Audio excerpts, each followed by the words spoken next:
Jean Ordenfall spent his childhood on his family's farm, just south of the Duvet Forest. His parents, Derlin and Macy, had raised him well, teaching him what he needed to know to one day take over. Financially, they did quite well for themselves, carting their crops to nearby towns and cities for sale, although the frigid weather that often surrounded their home did not make it an easy life.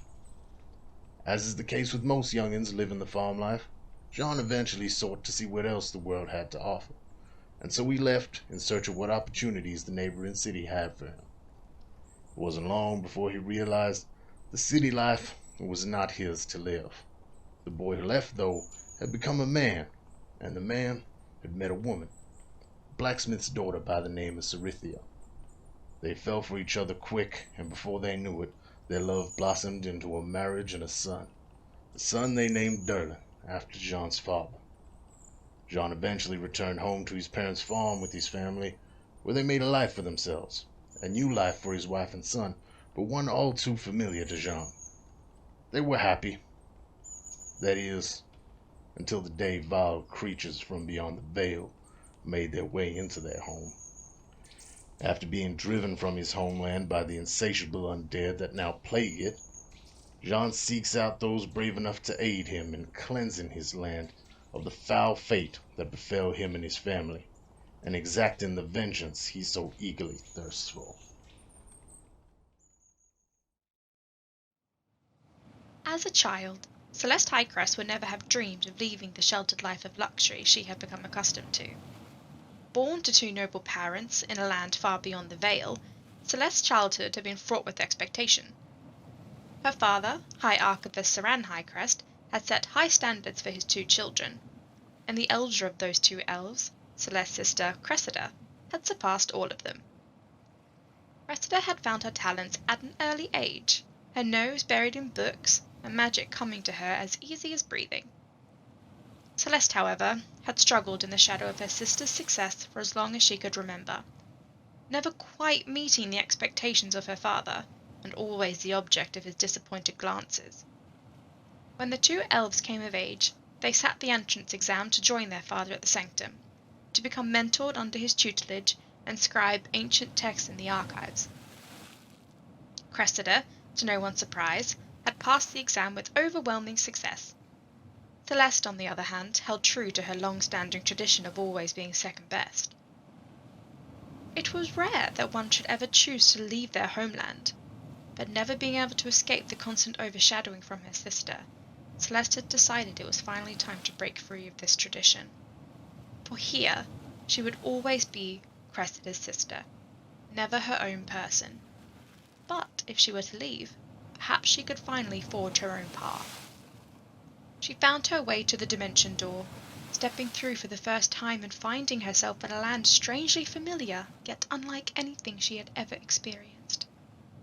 She boarded the first ship she came across, bound for the kingdom of Quell, and spent years traveling these oceans between continents, desperate to find something worthy enough to bring home as tribute to her family. Until one day, the news found her. The door that she had stepped through to enter this plane had vanished, along with every other door that could lead her home. Now stuck, seemingly an entire universe between her and her homeland, Celeste is searching for answers, and some miracle that could lead her home again.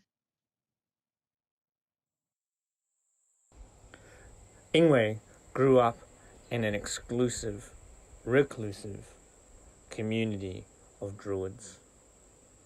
His elders, ancient and wise, one of the greatest, his mother, was a great storyteller, and he grew up sharing their stories. While the community has very strict rules and customs and routines, each member is encouraged once in a lifetime to travel out into the world and experience the trials and tribulations, bring back their challenges to share and to tell the story of the world.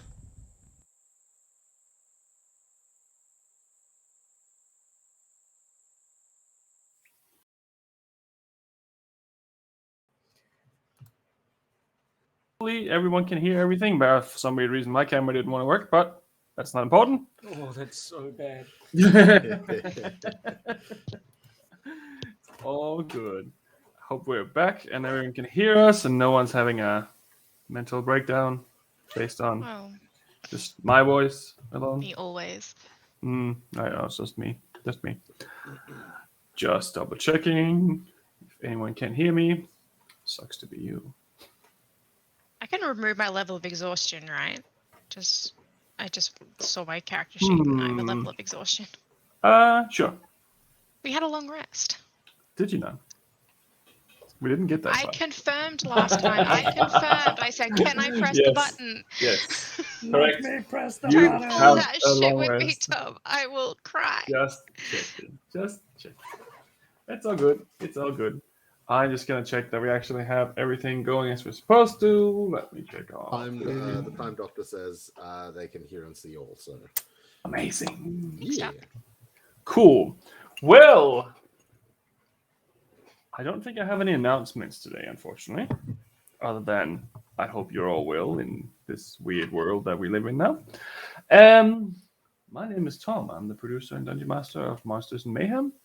And if you have more dice than hair in your sink inside those little grates, then you probably come to the right place. I'm not quite sure if that's a good or I bad haven't thing. checked. No, have to drain that. Anyway, with that out of the way, let me put on a little bit of music to make it a little bit more theatrical. And then we'll have a short little recap and get right into it. I feel almost confused now because we don't have any announcements. So last time, you ended up being attacked by a house. Some of you were spit out by a house. Some of you were swallowed by a house. And then you fought it in its insectoid form. You managed to reach Kronos after meeting a sweet old lady who smoked weed and drank brandy, but also seemed to know Ingue's mother and had a weird story about her. You arrived at Kronos and you were instantly taken in by all the surrounding areas and all the interesting and different things to do here. You took the Ferris wheel all the way to the top. You bought some drinks, more than you should have, but that's what happens when you give a child a credit card. You were scanned when you entered the city, and you were categorized in a certain way in the system. And then you started taking in the surrounding area of Kronos City itself. You met up with Baal, and you had a new job. The next morning, you were set to have a chat with Moans, who would deliver an item to you. It was more powerful than he expected, and you were to take it from your inn, the best inventor, to where Jane Laurie lives. And upon meeting Jane Laurie, you would take it from there with her to the high scientist of Kronos. Seems like an easy task, but there have been rumors of strange things afoot in the city over the last few days. Reports of kobolds and orcs and manner of different weird creatures. And as you prepared to go to bed, Celeste had a nap, because she really needed one. Ingue and Sean sat down and had a drink with Baal before Sean got a message, seemingly from the Storm Lord himself. And that's pretty much where we'll start. But I'm assuming that everyone had a long rest. After I imagine in that instance, John would have probably had a bit of a conversation with Ingue before, so... Right, that's cool. Possible, We can yeah. start there. So, right after the message. Yep. We probably would have sat there for about like a solid 2-3 minutes, just like people talking around him, Baal and Ingue, and him just blankly staring ahead and then slowly turning towards them. I think I'm going to go to bed, John. Baal's already left, though. Oh, okay. Yeah. No, we'll... I got a question for you with magic, though, real quick. Oh, yeah, no worries. Voices. Now Tam had like the occasional voice, right? He mentioned he spoke with people and that. Are you aware of this as a thing? Is this like a spell? Yeah, I can do it. I remember when we first met, I hadn't worked out how to do it in this plane, outside of home. But yeah, I can do it. You know how we've got the stones? Yep. Yeah, so that someone much smarter than me has put the spell that I can do.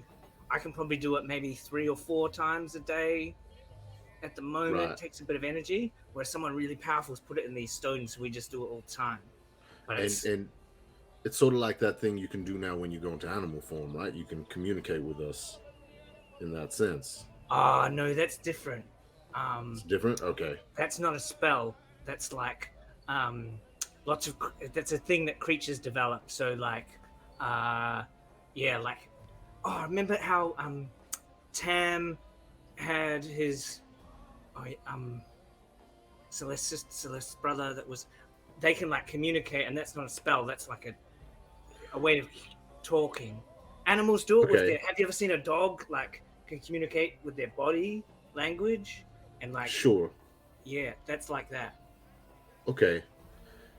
The reason I ask is I just had that happen to me.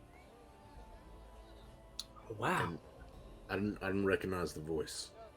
Just someone telling me to make them proud.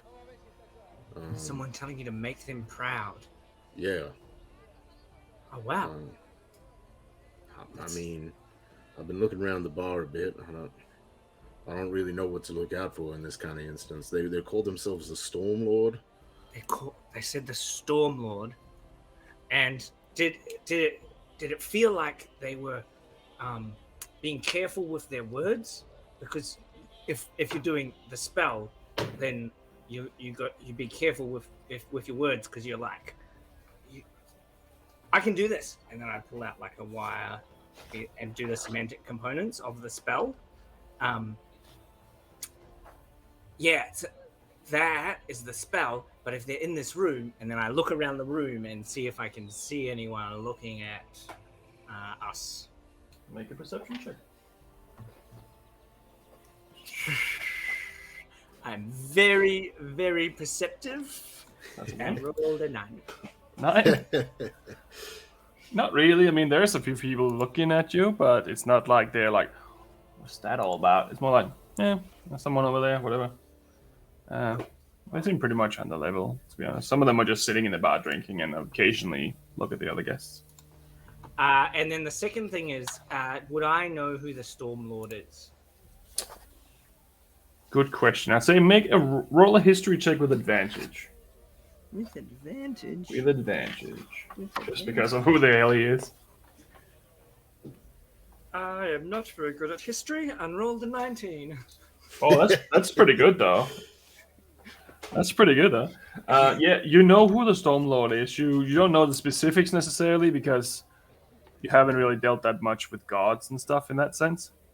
You do know that he's some sort of not a heathen god. I wouldn't call it that in a fantasy world, but it is definitely a god that is worshipped by more tribal communities in the northern, icier side of the world. Like Shadowrun, for instance, that's a place where that's a thing. But not only there, but that's where they mainly are worshipped, at least. So he is mainly worshipped. Actually, my mum did tell me a story about one of the gods of Shadowrun, in a tribe that she was in. Sure. They worship the Storm Lord. Wait, hang on. What do you mean they worship the Storm Lord? Like, like gods. Like the gods around here, like there's some people, like the dwarves, they worship Moradin, who's the beer god. Yeah. And yeah. So up north, the Storm Lord is one of their gods. Yep. And so that. Wait, so you're saying a god has potentially communicated with me? Yeah, or someone pretending to be a god. Yeah, do you know anyone from Shadowrun or up north? I mean, yeah. I mean, yeah, I'm pretty familiar with that part of the world, so to speak. Oh, like your coat. I've met people from there. I'm aware of them. Well, it's either the actual god talking to you because you did something that's important to them, or Yeah. someone pretending to be that god. They have to be pretty powerful. That's trying to trick you into. Well, I doubt God. I've never been a religious type at all. The closest thing I've known to religion is the occasional prayer my parents may have done for good harvest. But outside of that, we tended to stay away from it most of our life. So I doubt a God's looking out for me. I think we should be wary in case there's anyone about causing trouble. Yeah, well, gods tend to not care about people unless they're important, and I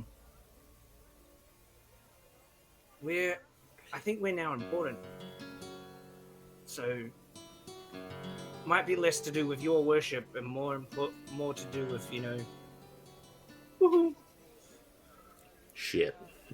I think this is going to happen more. I think you better start getting used to this, John. Important people and beings are going to think we're important. Like, Well, so much for a simple life. Fuck. Yeah. I thought the most complicated part of my day was going to be sitting on a city made of floating gears. I really like hanging out with you, John. I like hanging out with you too, anyway. I appreciate your knowledge. Let's head to the bed, as you were saying. I think I need to sleep on this. Do you wanna let me know? Give us a yell if I'll keep an ear out for you. Maybe we should do watches. I mean, if you think it's worth it, you're more knowledgeable about this sort of thing than me. Let's see if Celeste is still up when we get back. All right. Let's go check. To see if Celeste is still awake or not. How long would you say a conversation would have been? 15 minutes, give or take. I don't think you would have fallen asleep yet then, if it's only 15 minutes. Well, didn't you were also, exhausted, but, yeah. just from top of my head, because she pretty much went up to bed when Baal left, and I cannot True, remember yeah. if these two went out. Because I think she said, if you guys are going out, I'm going up to bed, and we'll. I think they sort this all out talked later. about it, but they didn't. Yeah. Were you going to take me to the place where all the out on the town?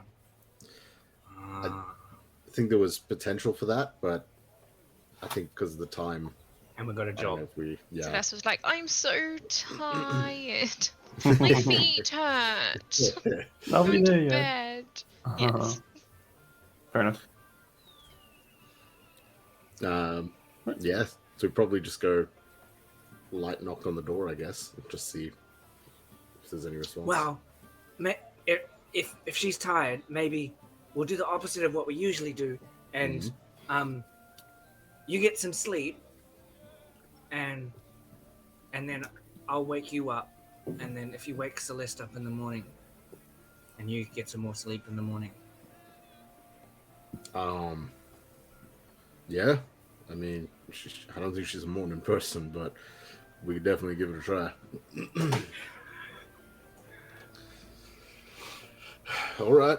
Well, I guess I'll see you when you wake me. So go over to my room with the key. Right. Key Try to card? figure that out. Yep. Eventually, make my way inside. It's some really well-made rooms. Each of them are very well kept, and you see this little robot come out and vacuum underneath the beds and stuff, and then go back into one of the closets every now and then. But ever so slightly. It's not too noisy, but you have to get used to that a little bit, maybe, because Yep. yeah, that's weird. Yep. Yeah. Gonna try catch a bit of these. Right. So, Ingwe, you are technically keeping guard. Is that what you're doing? Yeah, I'm just gonna. We don't necessarily have to. I think I'm gonna do that. Yeah, do a watch. Where are you doing it? I'm gonna leave my door up to my room open, Okay, and then I'm just gonna look out the window. right. No problem. You don't really have to roll anything. Yeah. There's nothing happening of any significant interest. Yeah. So, I'd say that your watch passes gracefully.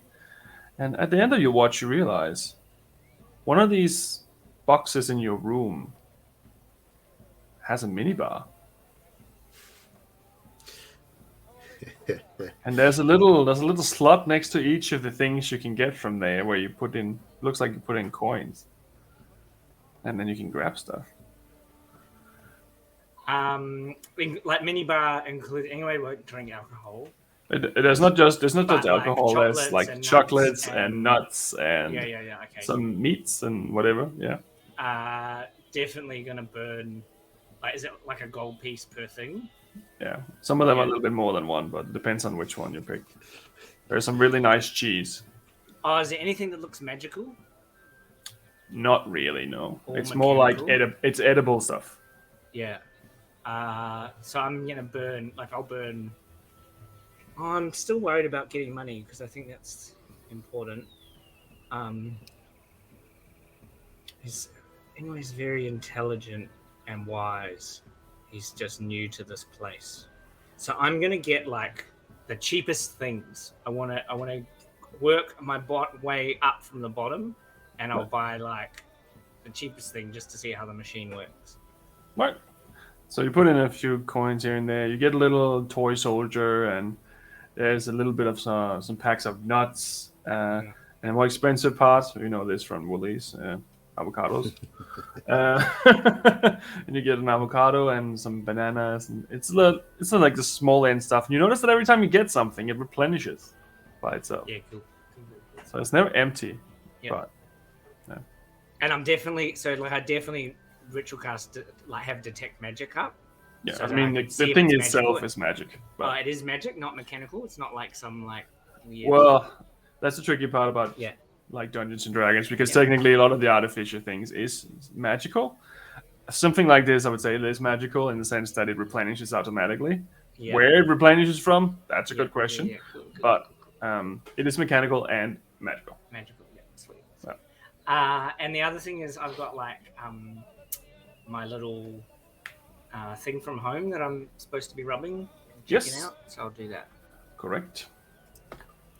So let me just grab that thing there. So can you roll a d20 for me? 7. And roll a d6. 1. Right. So the word that comes out of you rubbing off the grease and grime and all that old stuff is the word follow. So currently you have a few words on there. You have sun, bullet, pawn, follow, and 23x. But they're spread out slightly. But the word follow looks like it's in front of the word bullet. If that makes sense. Nope. Nope. That's curved. That's perfectly fine. Makes sense from the what I'm looking at. Got it. Yeah, Got it.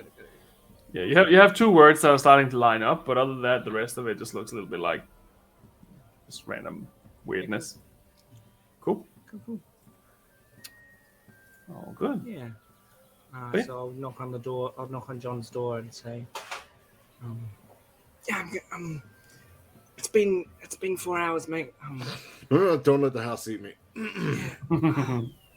I hope you had a good sleep. Yeah, maybe I'll get some sleep and then." Yep. Yeah, all right. Shake myself awake, walk over, open the door, and I'm just going to stand sort of arms crossed, leaning against the doorway post and just looking up and down the hall. Right. nothing seems to happen out of the ordinary as well. You see some people walking through the building, but not anywhere near you. It's nothing out of the ordinary. You two notice the magical, what should I call it, fridge in your room, but yeah. It's fucking weird. Yeah. All right. I think through most of the night, I'd just be sort of like looking at my arm, thinking things over, and just sort of like mulling over what happened. And I think for the most part, like if you walk past, you would even hear John mumbling to himself. He'd just be literally being like, "A god? No, couldn't be a god. It's got to be just someone messing with me, right? I don't know." And sort of that sort of thing. And I wanted to see if he would get distracted enough in his thoughts to remember to keep an eye on the time, to remember to wake up Celeste. Go for it.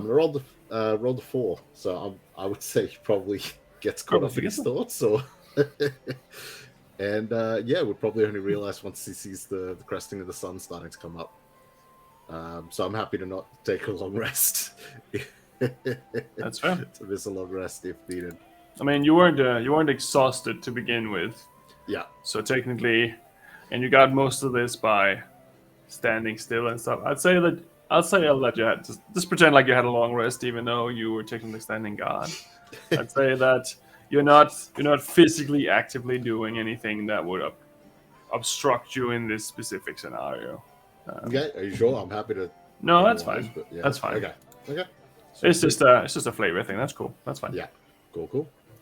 All right. I think once he sees the sun starting to come off, just immediately sort of panic and make way over. Just, shit. Do I wake him up now? Fuck, I've already been up all night, anyways. Shit, just leave him be. And he's just gonna go sit on the corner of his bed until they wake up. Just checking over his things. Right. Well, morning eventually comes to the rest of you, and you wake up. Some of you without having taken a watch.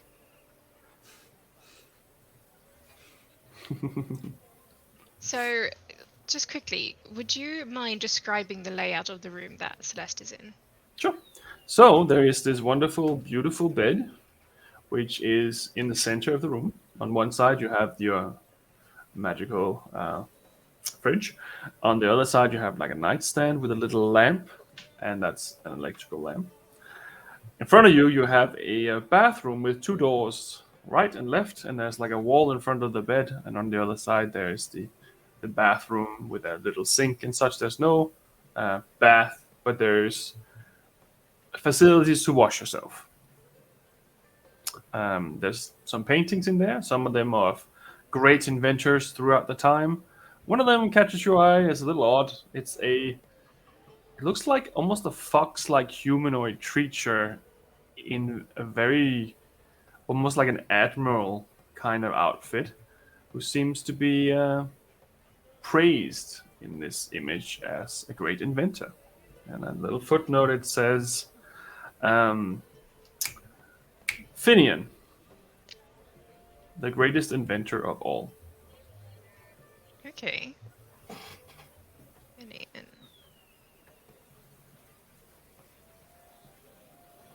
Okay. The reason I asked is mainly to see what the facilities were like, because if there is indeed a private bathroom where she can take as long as she needs to freshen up and do her hair and kind of gather herself after, almost a week out in the wilderness, she will be doing that and will probably spend an hour and a half, perhaps even 2, until anyone messages her or comes to the door.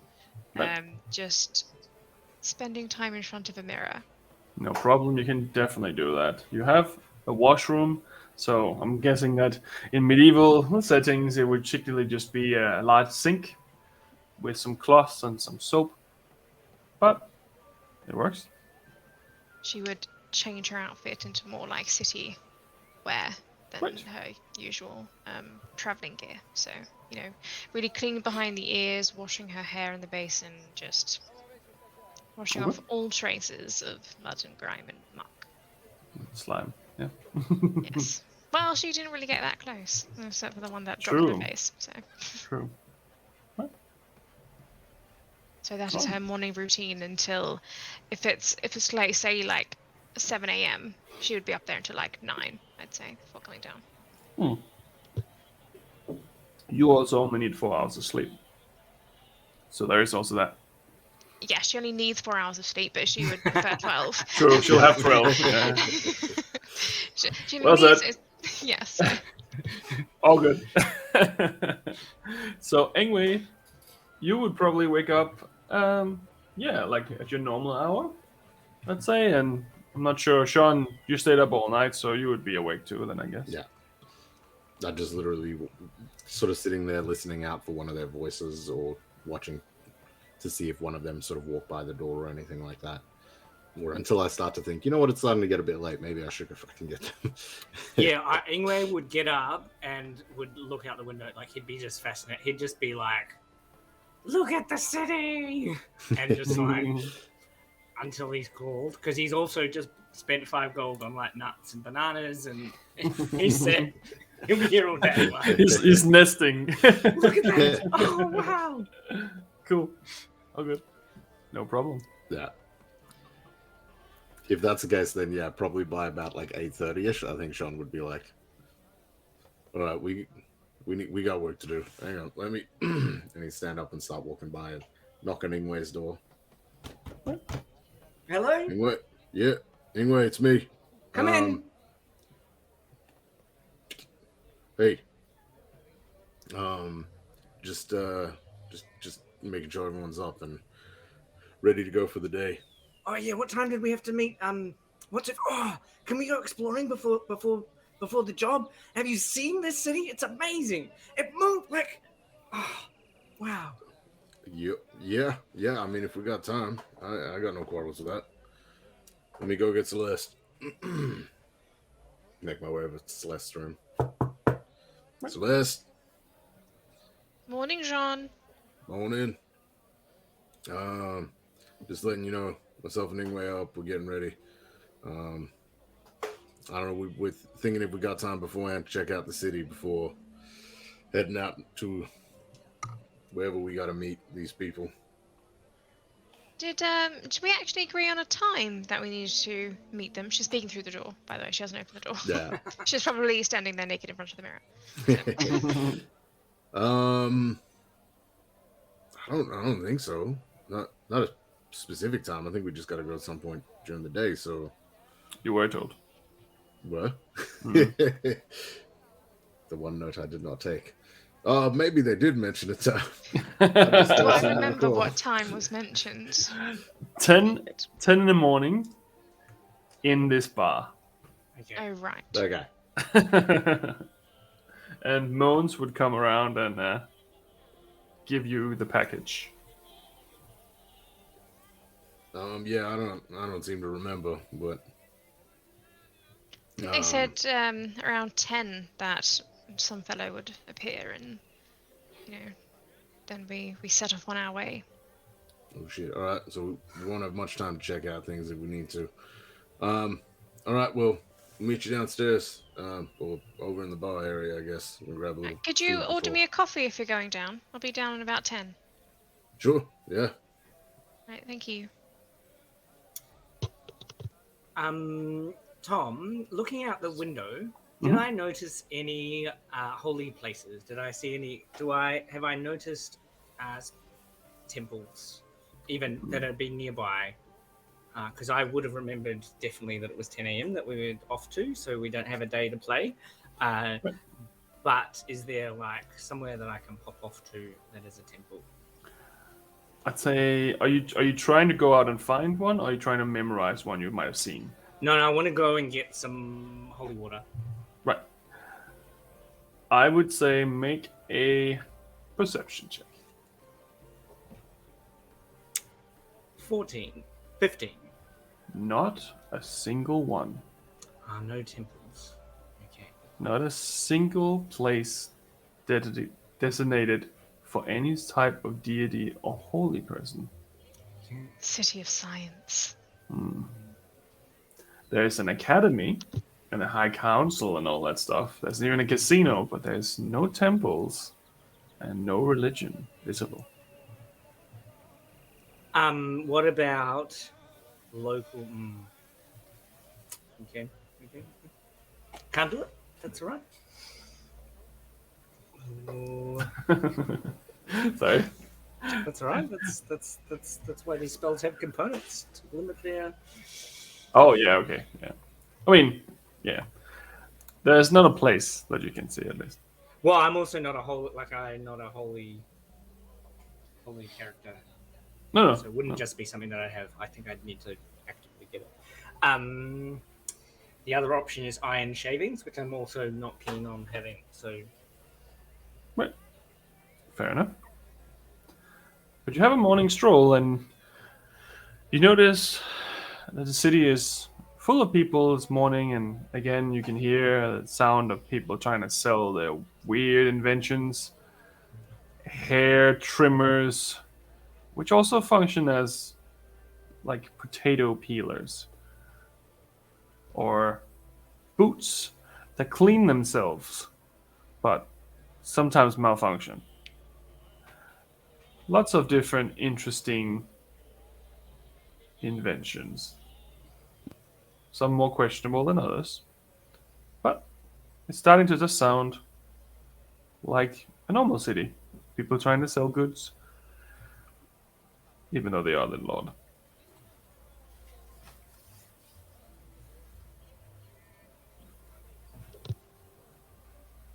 That's pretty much what you see. okay. Oh, hey, sorry, I'll be back in a minute. It's 10 o'clock. We're supposed to. Sorry. I'll see ya. I'm coming. I'm on my way. Yep. I assume you're saying that through the sending stone? Yeah. Yeah. Hey, don't worry. I'm just sitting here waiting. Right. Just be downstairs eating, and then would have ordered a coffee for Celeste. Right. And then, yeah. Yeah. Eventually, Make your way down. the half-orc bartender brings over your coffee and whatever else you want to offer. It'll be 4 silver in total. Easy. Done. And he doesn't talk much. He's just doing his job. He looks a little tired himself, but he was also there when you went to bed last night. Ah. So He had a similar night to me, it seems. yeah, potentially.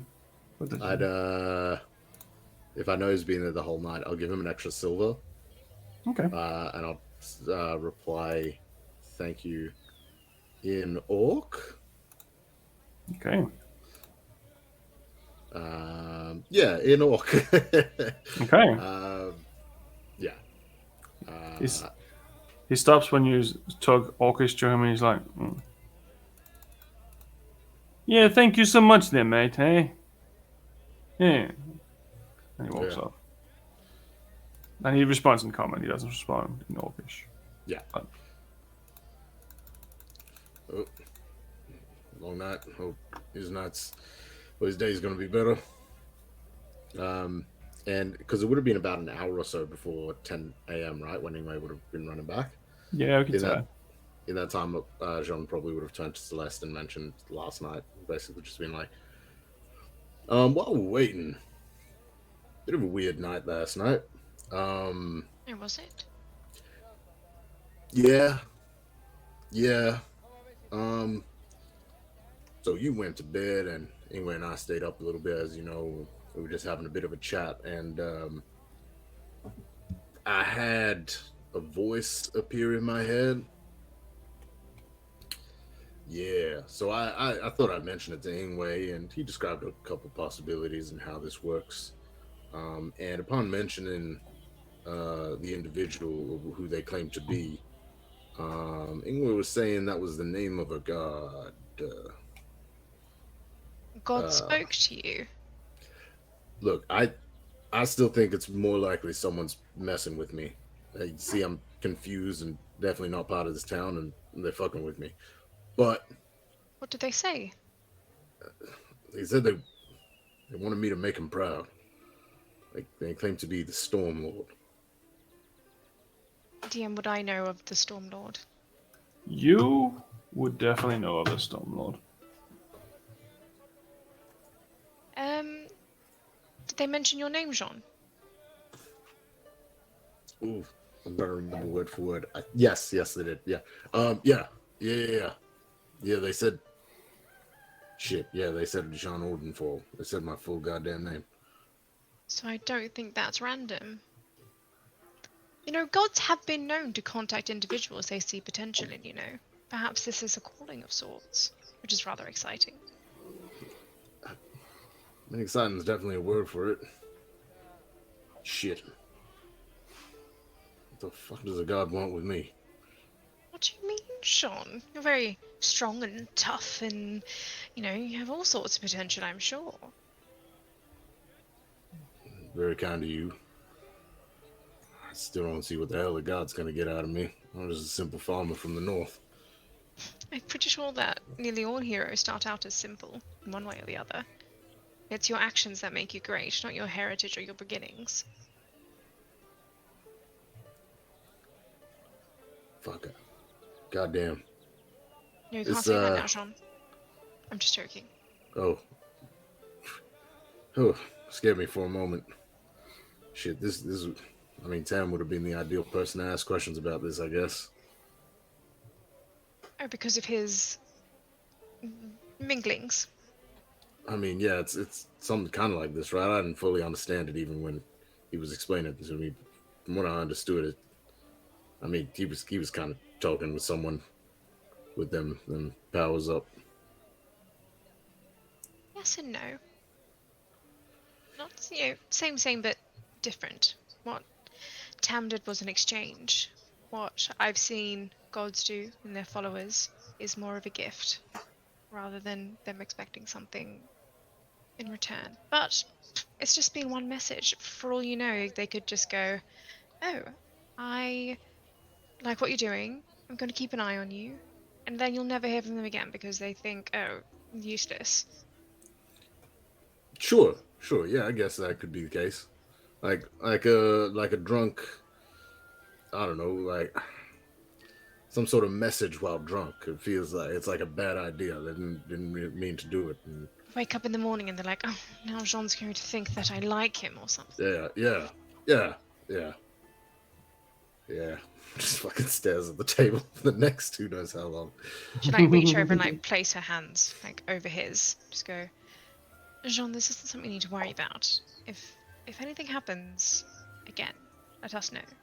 But the fact that they spoke to you by name, by your full name, and said that they want you to make them proud, I think this is a blessing, potentially. Just try to keep an open mind. Thank you. I'll do my best. Thank you so much for my coffee, by the way. I really appreciate it. I slept. I mean, that bed upstairs, amazing. I have not had that good night's sleep in like a week. I'm glad to hear it. It looked comfortable. It definitely, yeah. What did you not? A little bit. It's all right. It's fine. We get through the day fine. Didn't do much else, so I'm still pretty rested. I'm all right.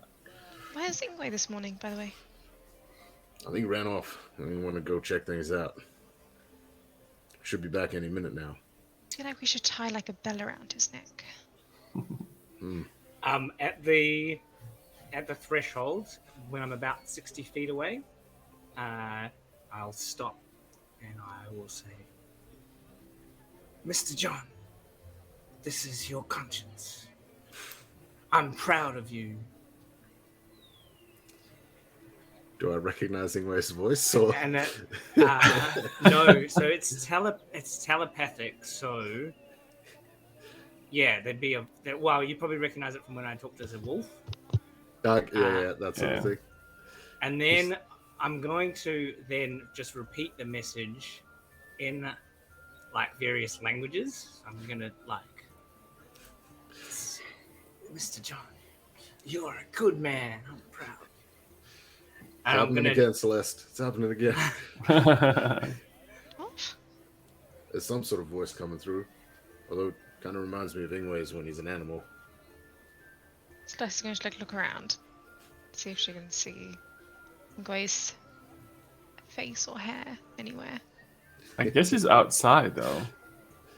If I you thought looked ma- around, I wouldn't be. yeah. I'm a giant furbolg that's like. True. I mean, I'd say you can probably see him outside on the street. He's not actively trying to hide either. Like the kid peering around the door through the window. Like, I was just more thinking of how the structure looks, but that's you see him through the window. That's fine. Right. I don't think you need to worry at this particular instance, John. okay. Right. So day 2 of you being in Kronos. I need you all to make a Constitution saving throw. Oh, right, because we're 'Cause spinning we're around. Right. It's So Kylie Minogue song. Around, get out of my way. 4. 4. You suddenly feel a rush to go into one of the alleys and purge yourself of this John hears. nuts that you eaten earlier. Get to turn the mic off. Sorry, Mr. John. That wasn't how it was supposed to go. Yeah, no, that's definitely right. Yep. No, that confirmed it. Right. Okay, What did you good. two? Where did you roll? 14 for me. You good?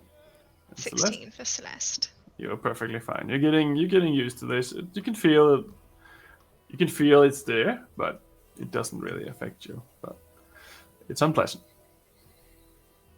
but doable. I feel as though she would be accustomed. It's a different feeling to spin than it is to be in a boat. Even though it's up here, the eyes react to it differently. I'm pretty sure. Think so at least. But yeah, I'm on a disc. Yeah, and after feeling that, you notice a man coming in with a chest in his hands, holding a chest. Here we go. Looks like our package has arrived. It's a human man. He looks like his hair is a little bit of a mess, like half blonde, half brown hair. It's kind of to his chin, but it's all messed up, and he has like these giant goggles on his forehead, and he looks like his clothes is slightly too short for him. But yeah, he's almost 2 meters in his height, but thin, really, really thin. And he's holding this large chest in his hand, just looking back and forth between everyone in the room, not really knowing what to do. I'll come up behind him and I'll say, "Oh, are you Mr. Moans? Can I give you a hand with the?" Why would you do that? That's so unpleasant. Oh, sorry. Oof. I've been waiting. I work for Mr. Bal. Oh, There's my friends over there. that's very good. Where can we sit? Is that okay? Yeah. Let's go join them. Do you need it? Can I grab that for you? No. Let me hold on to that for a little bit more. I just want to make sure that everything goes according to plan. Yeah, no worries, mate. Cool. Oh, you're tall. Wow. Hello, everyone. My name is Mogens. I'm here to help, I guess, with the situation that you might have been told about. He looks around to see if anyone's listening. Yep. Don't worry. We got a pretty good understanding of it. Pleasure to meet you, Mons. I'm Jean. Nice to meet you, Sean. I'll sit down and put the chest here in the middle of the table so everyone can touch it. Yeah, so I found this thing, and it's a lot more strong than I thought it was, and I feel like I should give it to the head scientist. But currently weird things are happening, so I thought it would be best if you could take it to my good friend, who also works for the head scientist. Jane is really good at doing things a little bit hidden, so I'm not obviously very good.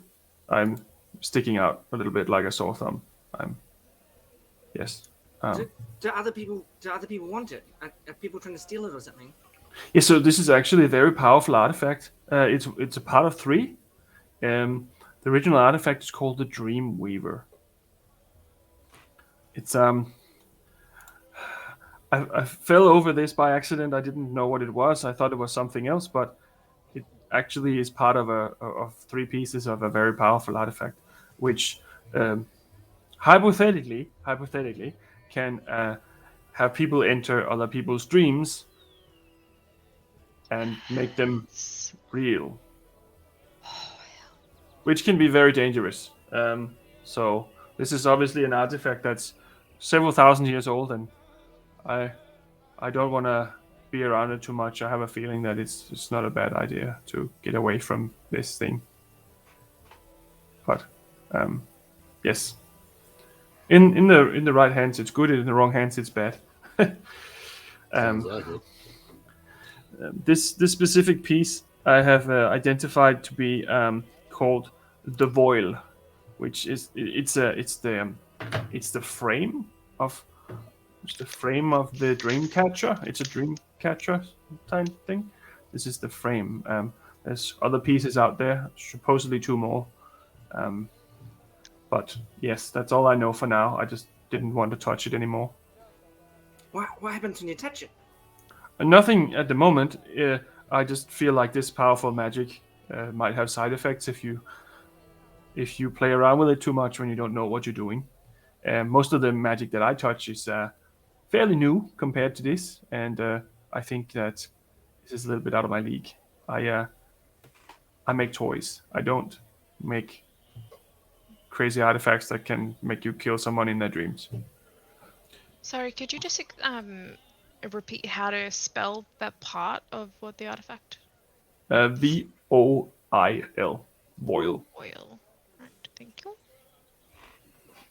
Much appreciated. No problem. Yes. So, the idea is that you should guard this, and you should take it to Jane, and then Jane will help you take it to them. Yep. I feel better now. It's out of my hands. What does the chest You're look not coming like? with us. No. I think if someone ever found out I had this, then they would be looking for me. Oh, So by you taking it away from me, at least they wouldn't find it. it's not 'Cause- illegal, is it? No. It's not illegal. It's just potentially dangerous. Oh, bad guys. Like, I mean, magic is magical items, magics, and it's all hypothetical. It depends on in which hands they follow. I believe. Yes. Looking at it, is there a padlock of sorts or any sort of locking mechanism on the front? No, it's just kind of like a box, like a chest with a box. It's not meant to be like a lockable one, but it looks like that probably was what he had in his workshop. Okay. Yeah. Wait. All right. Is there anything? I don't know what else to really ask. I think you covered most of the information, but is there anything we need to be aware of? If we drop this thing, is it fragile? Is it? No, I don't think you could destroy this even if you tried. That's not the worry I have. I'm more worried about it being used, I guess. It doesn't have a function at the moment, but if someone else had all the other pieces, then you would be in probably be in trouble. If that person didn't like you, he could pretty much kill you in your dreams. So, are you to say that we should expect some sort of ambush on our way to meet your friend? I hope not. I don't think so. I just know that I want to give this item to the high scientist, because this is more his league than mine. Also, it probably gives me some points to give up a very powerful artifact like that. In the hierarchy and scheme of things, I would like to one day make more than those toys. But Right, and the reason that you cannot take it to your friend Jane, if I'm to understand correctly, is because you are worried. yes, I am worried that if anyone does want to have this thing, that they know I have it. Right. So, you don't want to be conspicuous walking across the city with this box.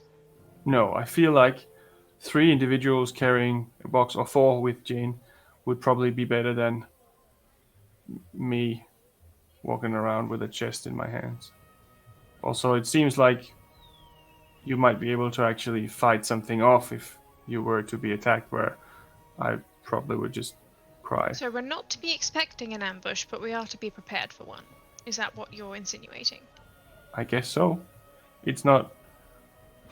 I didn't think that far ahead. I just don't want this to get into the wrong hands. Okay, well then, leave it in ours and it shall be done. Yeah. Jane is really good at hiding things, so she might be able to make it less conspicuous when you get further. But you should talk to her about that. Mr. Mones, is your workshop close to here? Is that why we're here? Yes, it's right around the corner, actually. It's right next to the auto shop. And the box you said is like a wooden box? It's like a chest this size. Yes. But it's just open and closes. There's no locking mechanism on it. It's just a box. I don't think this is the right box. For this job. Okay. That's just what I had. I could spare. Do you have a box that's made of lead? Not currently. No. Most of what I do is in wood. We know what we could do, Ingue, potentially.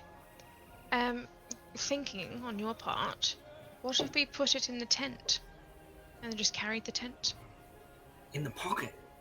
Potentially. Great idea. Is there anywhere we can put the tent up? We don't. Oh. Well, we could do it in one of the rooms. I think one of the rooms would be big enough. I think the tent's pretty big. Good. It wouldn't fit in any of your rooms. Yeah, I mean, because to get into the pockets, we have to put the tent up. Because it's magically puts up.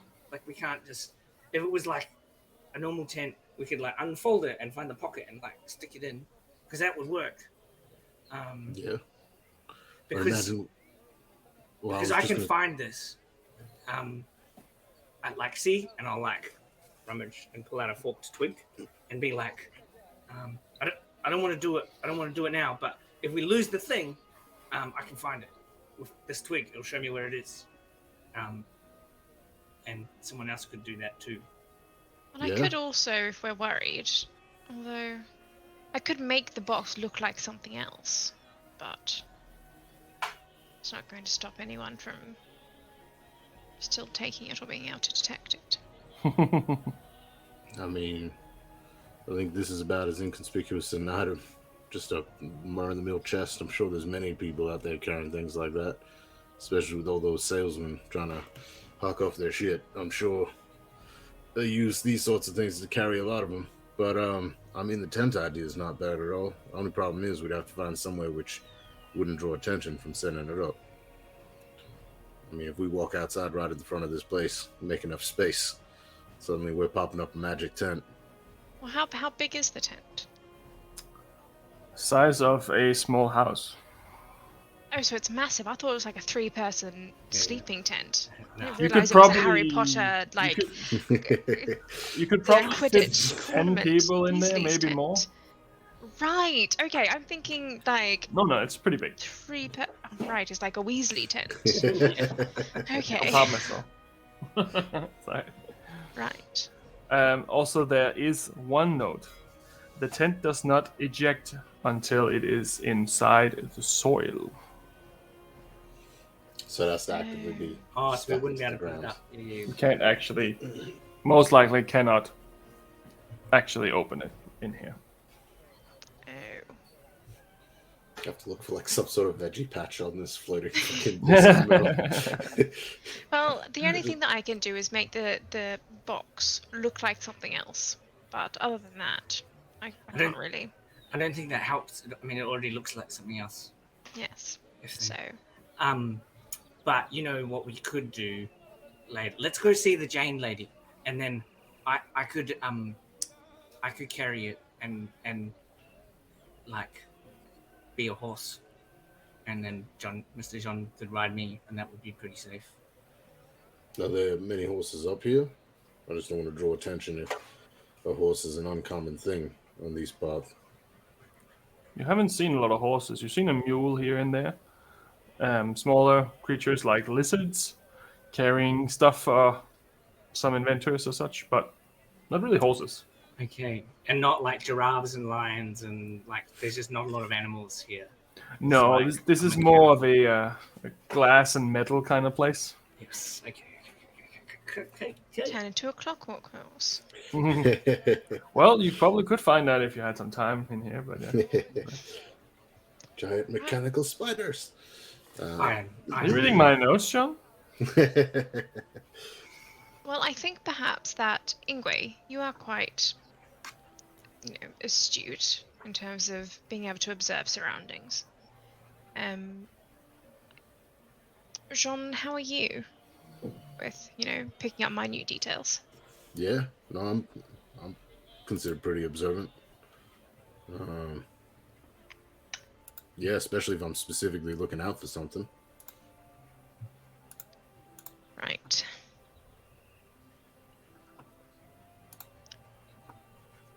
Well, I'm a little bit mediocre. I just thought it'd be good to have everyone looking out as we're walking.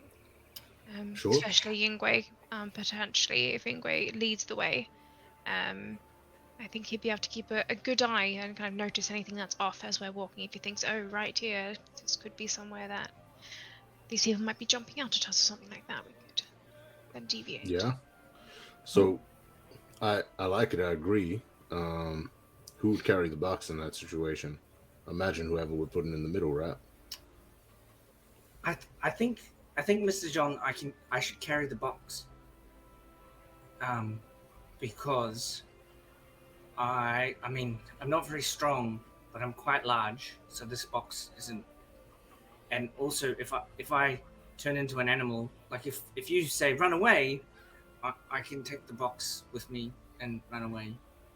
I was gonna say when you change, your equipment seems to meld with you, right? Yeah, they still be able to find it. Like if they wanted to do the twig thing, if they had their twig, I imagine other people have like wands and iron and stuff like that. But I use this twig, and if if there was like a mouse here that had this item with them, I would be able to know that that mouse had the item, and then I'd smack it on the head and it would turn into a furbolg, and then we'd take the item off it. Not that I'm trying to steal the thing. But, No, I'm just more so saying that I mean that's good to know as well, but I mean, if we were really in a bad situation, we needed you out of here with that thing. I mean, even though it's not common, the horse is definitely much faster than any of us, so well, if someone's chasing us, I think I'd just turn into a wolf, and then they wouldn't. That too. And if people have a problem, then they have a problem with the wolf. I mean, yeah. So I was gonna suggest you're still keeping an eye out on that, but what if you stayed in the middle and you carried the box? That way, we got a bit of a barrier in case we are jumped. We got a wall at the front and someone at the back type thing. Especially if I'm walking about with my shield up. Yeah, I think is that what you think, Miss Celeste? I mean, I'm happy to do what you both think is right. I'm absolutely useless in any sort of, situation like that. So do you want to hang back a bit, and then you can, if you see the thing from behind, like if someone's trying to sneak up on me, then you can see them. Maybe if you pretend you're not with us and stay back 15 or 20 feet. Is that a sensible idea? Yes, absolutely. I'm more than happy to. Whatever I can do to make this whole transaction as painless as possible. And we'll hold the box side by side, Mr. John. And then Sure, I'm happy that's to do easier that. because I might get tired. And then Plus gives us the option if one of us is hit, the other could grab it. yes. All right, sounds like a plan to me. Anything else you think you need to tell us, Moans? No, I don't know much more than this. I just feel like I want to make sure that everyone's safe. This is a place where things can go bad really quickly if someone doesn't take care of each other.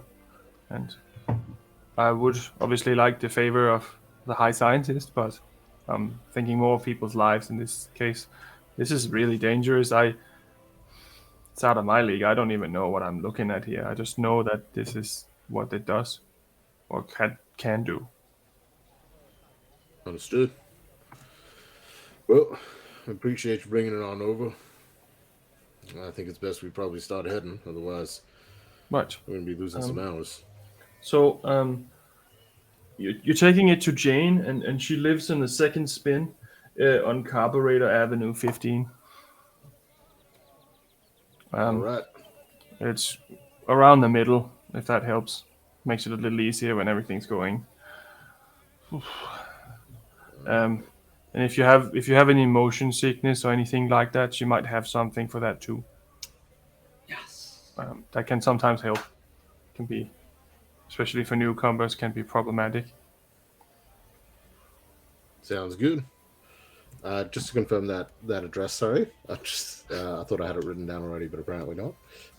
Carburetor Avenue 15. Carburetor Avenue 15.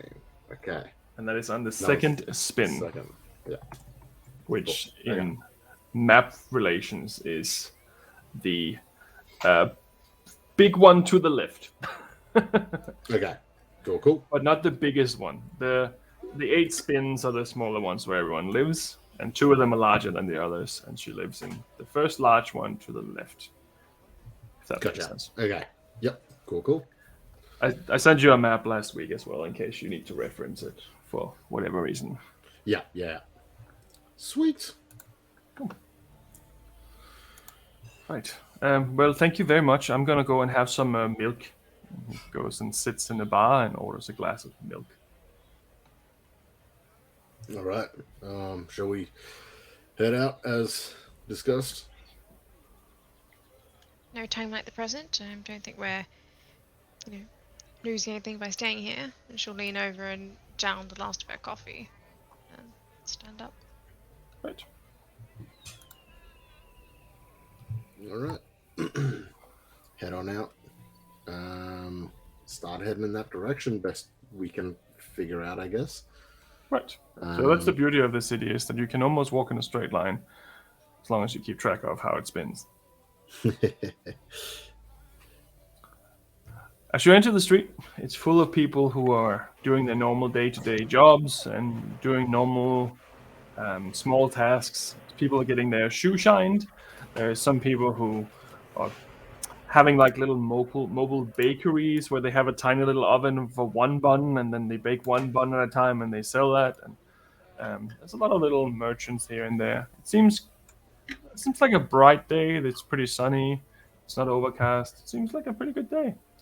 You notice there's flocks of birds in the sky that's kind of flocking around the city. But I mean, we're pretty high up, so maybe that doesn't necessarily mean anything. But birds. It's quite interesting, actually. Birds. Because all the wildlife and the birds that we've seen so far in our travels have been migrating south. It's interesting that they seem to accumulate here.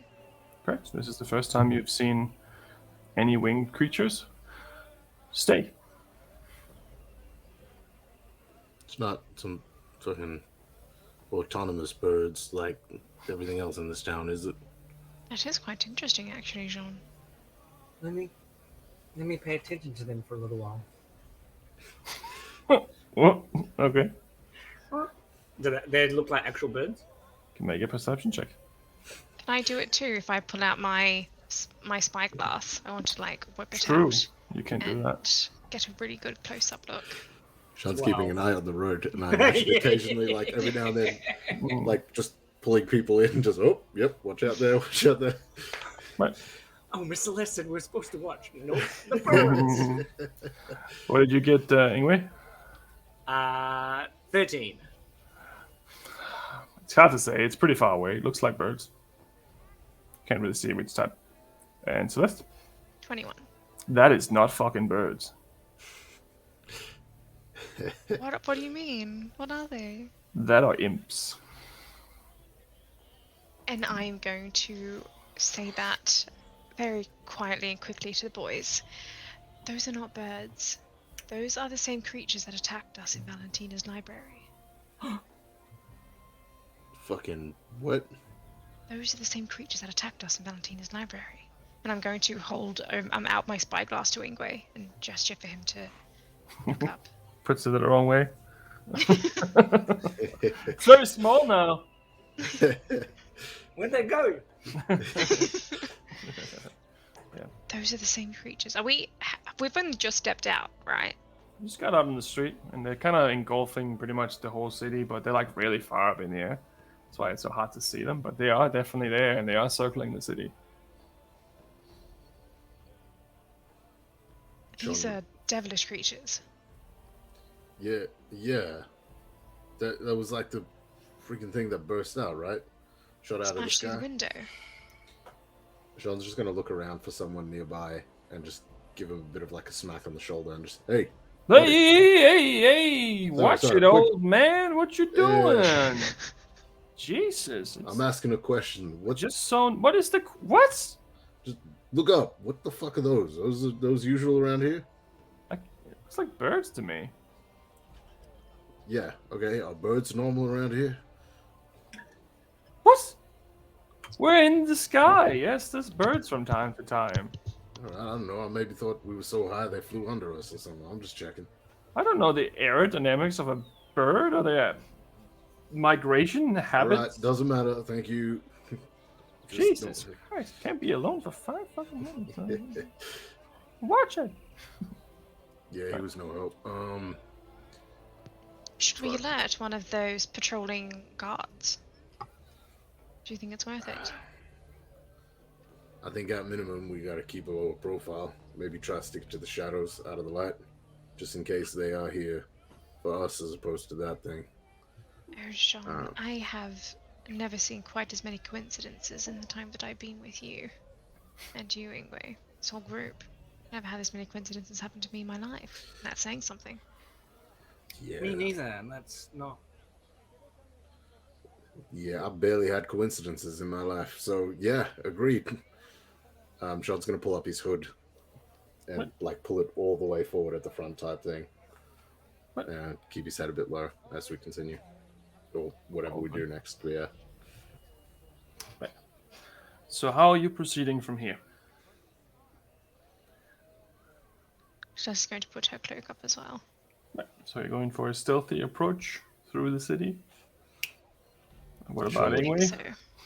Yeah, Jean would sort of be like, I think we should try to stick closer to the buildings and the shadows and just try to keep us away from open areas as we can.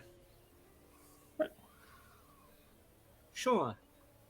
Right. So I need you all to make a stealth check. Those of you who believe that you are stealthing, at least. It doesn't look like Ingwe had that idea. I was thinking about meditating on stealth this morning, and I chose my twig instead. But I rolled a natural 20, so I'm very stealthy. What is your total, Ingwe? Probably 19. Let me just check.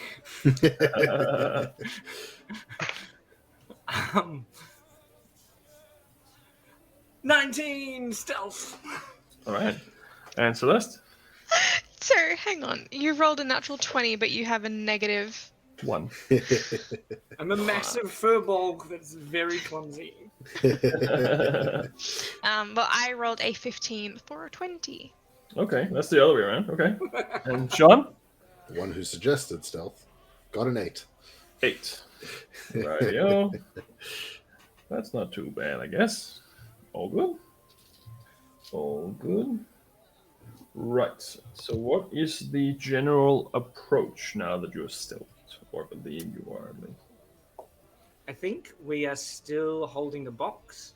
Mhm. And I think Mr. John's got his shield up and then one hand behind holding the box. And I'm Yep. holding the box. Right. Okay. And then are you, Miss Celeste, holding one? Like if we're walking across the alley, you wait until we're finished and then you come after us? Yes, so I am not with you in the sense of like right with you, but I am keeping an eye On the imps. I'm not so much focused on the crowd at this point, but she will be keeping an eye on the imps and watching their formation, and if they make any move to start diving, or if there's any sort of change in that formation, she'll be alerting the boys. Right. You make a perception check, and you two make perception checks as well, while you're yeeting through the streets. Sean might as well have been exhausted. Well, the dice have their own way of telling the story. Yep. Natural 1 for a 6. Okay. 18 for me. Right. And Celeste. So did you say perception? I did. So that's a 19. 19.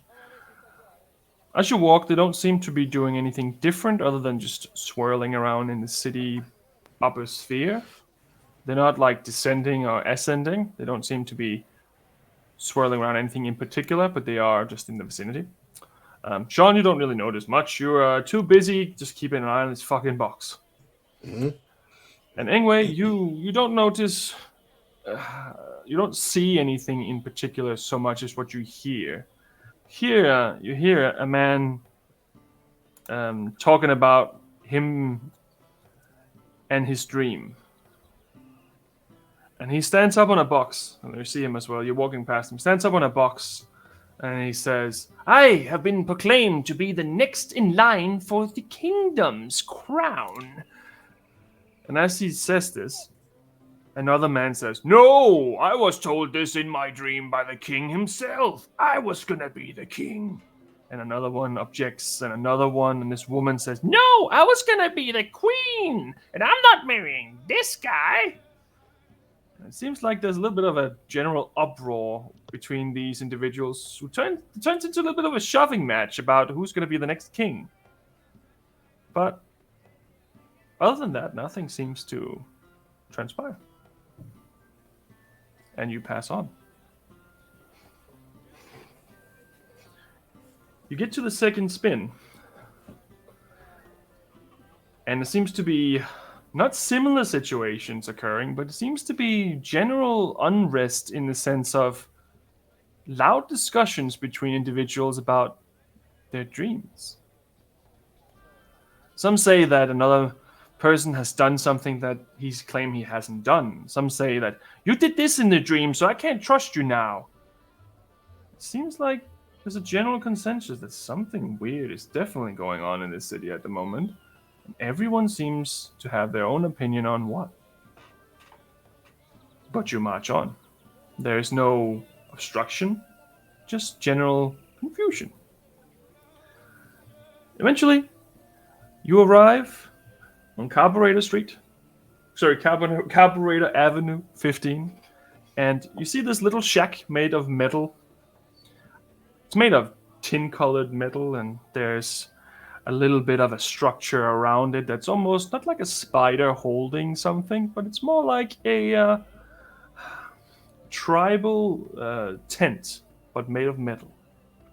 And in front, you see a little halfling lady with a little rose in her hair and a black cloak and a black dress, standing in front of the door with her hands up in front of her. She's kind of tiptoeing a little bit. Looks like she's anxious and waiting. I think that's our friend Ingue. I'm gonna try like a low-key wave as we're going. Like I'm not going, hey, over here. So I'm gonna try to get her attention by doing a little bit of a wave in front of me as we're approaching. She does not see that. She is just looking around and a little bit too anxious. Fucking over here. Damn. All right, let's push up. If we walk right up to her, she's got to catch us there. I'll hold the box. You check to yeah. So you have your All hands. Right. Sort of release the box. Pull my shield to my side, but not off, and make my way over. Excuse me, ma'am. Oh, hello. Hey, how are you? Oh, I'm pretty good. How are you? I'm doing fine, thanks. Right. Are you Jane Laurie by chance? Yes, that's me. I'm here to well, you know I'm here. I don't have to explain it. Yep. Yeah, we were sent by Baal. We have We have what you're after. I don't know Do you mind if who we... Baal is, but I know who Moans is. Well, Baal passed us on to Moans. Moans then passes us over to you, so to speak. Right. Well, that's Do you great. mind if we come in for a moment? No, of course. step Please inside come in. here. I need to double check that it's all there. So I just make sure you didn't steal anything. Oh, nope, not outside. Right. All right. Are you sure? You're human. I heard humans steal. Just kidding. Come on in. I'm sure. All right. She opens up the little door. She has a little trouble getting it open. It's like, it's a new lock. Fuck. She spits on the key and then, there it goes. And then she opens the door. Sean's going to sort of usher them with his hand, just like trying to low-key call them in type thing. Over Right. here. Inside. Oh, finally. So, what are we doing now? We're off to the, what was it, the academy or some sort? Yes, I just need to check. Hello, my name is Jane. And you figured. are, who are you? I'm Ingue. You're Ingue, and you're Celeste. Celeste. Yes, okay. Just so I know. Great. Can I please see the item? I just need to make sure it's there. Suppose so. You open the box so as you can see. Right. Right, that looks pretty right. Do you mind if I cast a spell on it to make sure it's the right one? Yes. You do mind? Yes. Moans was very specific in his instructions that this was not to be messed with. Right. Okay. That's cool. Don't want to mess with it. I just want to make sure it's the right one, and you guys haven't stolen it.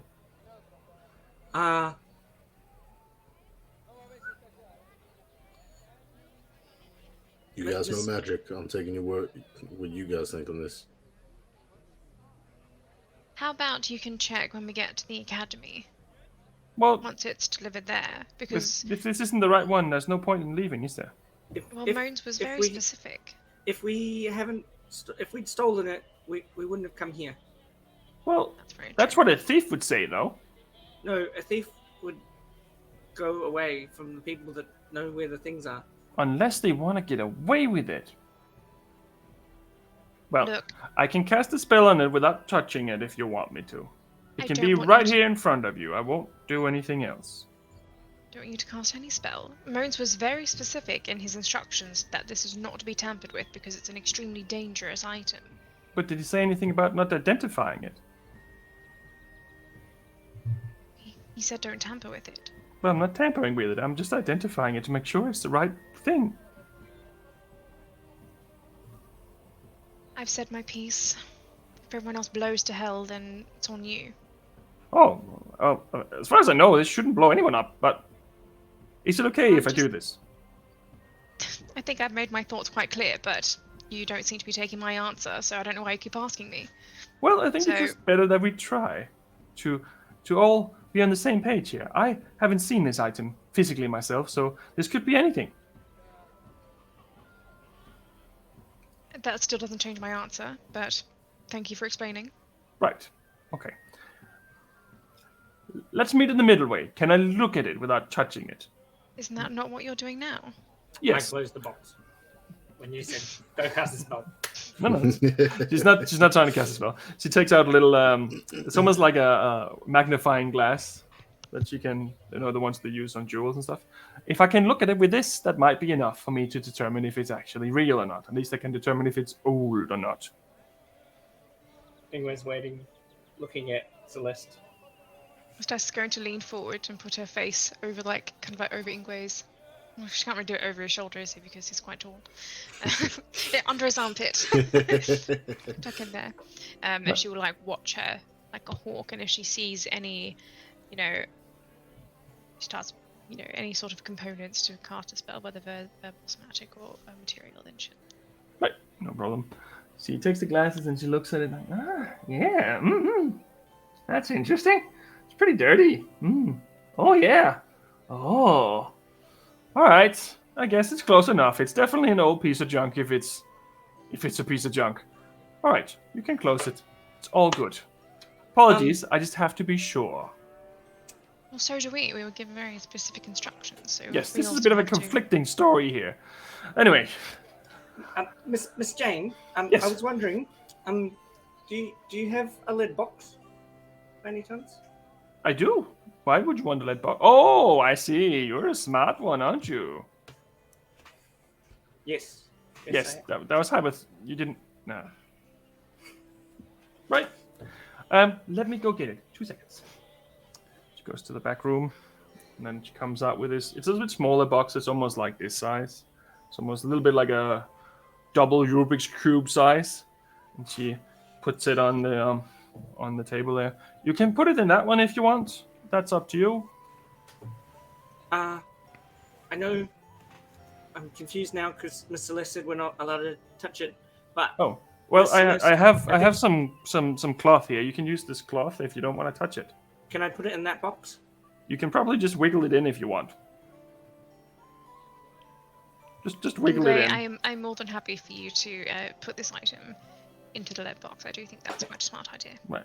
Just make sure you don't touch it with your hands. Right. So this one doesn't have a lock, but I have another one that has a lock. Do you mind if I put it in the one with the lock as well? Then it's double secured. No. No? Lock. No lock. No lock? Just this one's fine. Okay. All right. Fair enough. Whatever you want. Question for the DM: would this lead box fit into the wooden box that we brought? Oh yeah, the wooden box is pretty big, so you can put the lead box inside the wooden box if you want to. Do we want to double pack it in there? That way, it doesn't look like we're leaving with something different if anyone's been keeping an eye on us. Well, sure, if you want to. I mean, I just put it in the smaller box because I think that, as he said, the lead is really good for making sure that no one can see it. And then if it's in that box, I thought if we put it in another box with lead, then no one can see the box. No? Okay, what else? Sure. I Do you don't have know a, magic, so Well, There's a brain between your ears, Sean. It's very smart. right. thank you. So, whichever you want, I don't mind. I know this box inside the old box. I think we don't need the lock box. We don't need Right. 2 lead boxes. Cool. Perfectly fine. Okay, so from here we just need to go to the High Council's area. We need to go to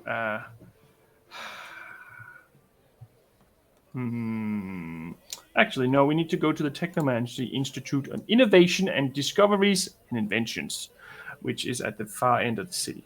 So I'm gonna come with you to try to help a little bit in case something should happen. I'm obviously no fighter. I am not a wizard. I am not a healer, but I'm smart. So hopefully that will be enough. At least I'm small enough to not stand out. If anything happens, I don't know what to do. However, I was told by Mons that you most likely were new people here, so you might most likely have issues with motion sickness. I mean, I've been fine. Right. I've been struggling with Right. So I have these herbal pills that helps with the nausea. If you want some, you can have some. If you don't want them, just get used to throwing up every now and then. They last for 24 hours, and then after that, you would have to take a new one if you want to do it again. That's completely up to you. And she puts one hands up. Can I have a few of them? How many would you want? How long are you going to stay here for? Are these easy to get? Can I buy them later if I need some more? Yeah, you can buy them all over the city, but you can have these ones for free if you want. Yeah, I mean, if you just give me half a dozen, that'd be great. right, let me see. She tallies up a few, and she gives you about 12 in a package, like anti-nausea medication. Just remember to take it. You don't have to take it with food. Just take it whenever you feel like it, but it won't work until probably half an hour, maybe 10 minutes after you've taken it. So depends on how great your body is at adapting to the new circumstances. But well, there's a lot of air up here, a lot of wind. So from time to time, it does spin a little bit more than others.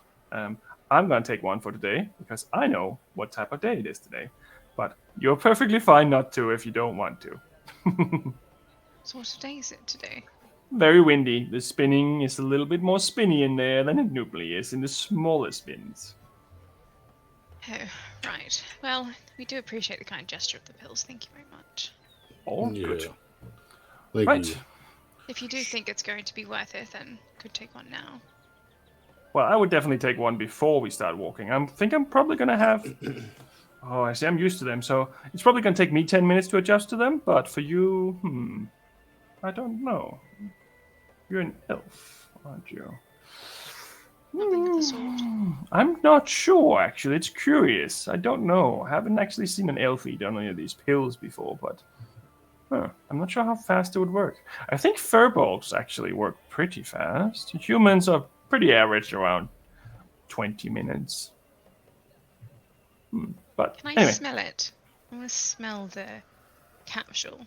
And I would like to see, just generally, what my overall feeling is towards Jane. Because she's been, for Celeste, like, quite pushy and quite like, we're going to do this, and I want you to do this, and we have to do this, and she just wants to get a general insight into, like, Right. her. Make an insight check. And I would also like to smell the capsules. Yep, that's perfectly fine. Can I, seeing Celeste be not have a positive reaction, I'd like to take one of the pills and pull out my herbalism kit and like crush it up, because she gave us so many. Like crush it up and then like put a little bit of lemon on one and put in something basic. And just, Good. What did you get? That was an 18 for insight. 18. Right. She seems like she really wants to get going. She seems like she's just talking really fast generally. And don't trust anyone, apparently. You don't get a necessarily negative vibe from that. She haven't really done anything that makes you think that she's up to no good. She's pretty much just kind of try to push her in a certain direction. Yeah. And you can make a investigation check for the pill as well. And what were you doing, Ingue? Sorry, I misunderstood what you said, I think. I've got a herbalism kit. That's like my skill is herbalism. Right. Can I add my proficiency? Yes, you can do that. Are you making an investigation check as well? Sure. I'm not sure what you're trying to do. That's why I'm asking. I'm trying to see if it's what she says it is. Okay. Fair. If it's an anti-nausea, like what it's made out of? Could I make it myself? Right. Could I gather things? What's in it? Right. Is it actually an anti-nausea pill, or are we going to have psychedelic trip? Yeah, take the cyanide. I mean, anti-nausea. I've built up a tolerance, so I'm going to take it. And then... Fair enough. Right, yeah, you can roll an investigation check as well with your proficiency modifiers for you. 19. Right, and what did you get, Celeste? 22. 22. So you're not a herbalist. It smells a little sweet. It smells like there's some sweetness that's been added, so it's not so bad to take. It might be because the other herbs smell a little bit sour, so it could be to level it out. But it smells really sweet. So you get two sweet. You get two smells, sour and sweet at the same time. The most prominent one is sweet. What that really means, even though you roll really well, you don't really know much about herbs in that sense.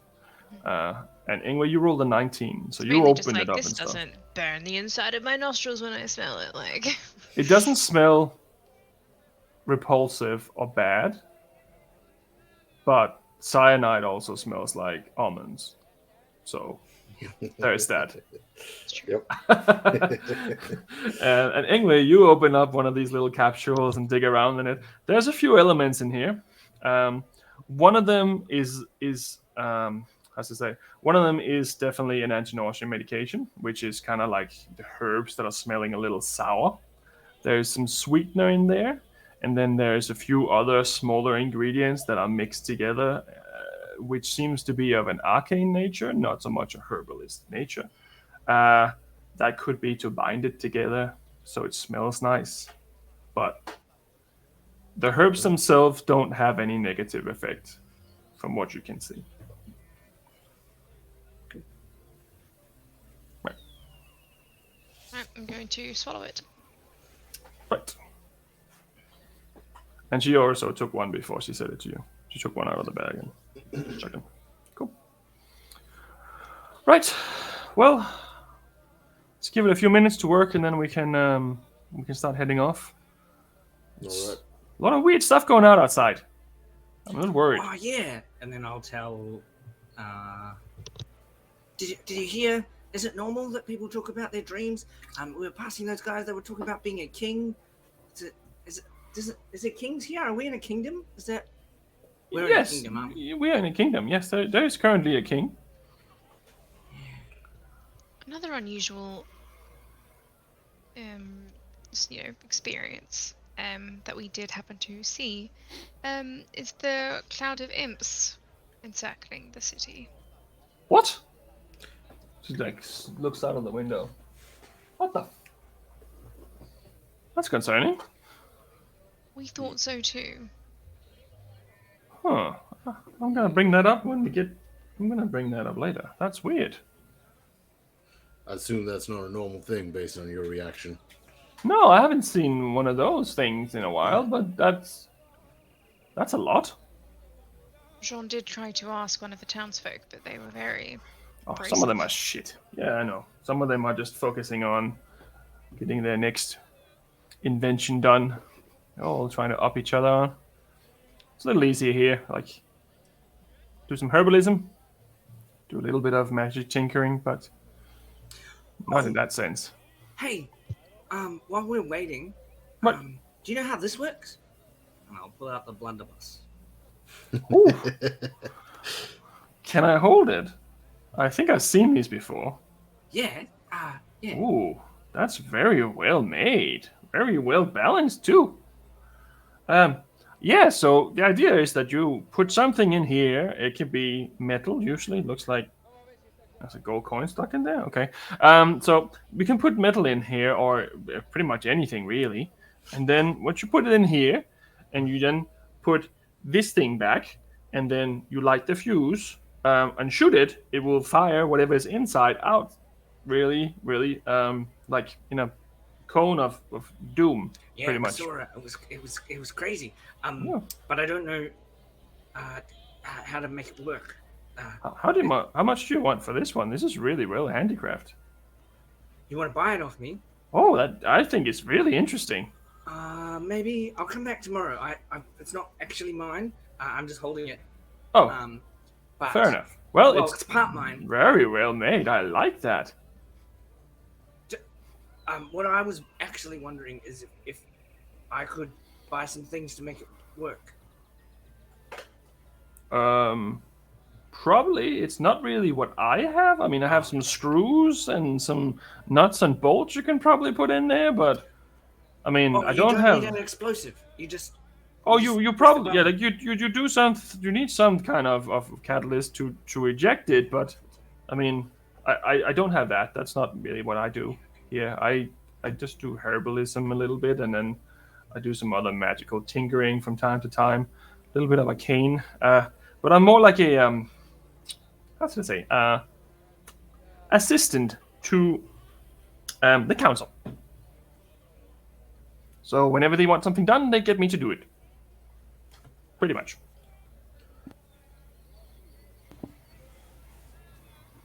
Fair enough. And you can start feeling less nauseous. The ones of you who have taken the medication now, you can start to feel that. Yeah, it seems to be working. Wolves aren't talking to us, are they? No. No, they're John's face isn't melting off. No. I didn't take them. And, No. Well, I mean, if you're ready, we should probably move on. It's probably better to get this done as fast and quick as possible. Which one are you going to hold the thing, just so I know? Because I'm pretty small and I can't really see that well up there. Oh yeah, you go in front. We'll follow you.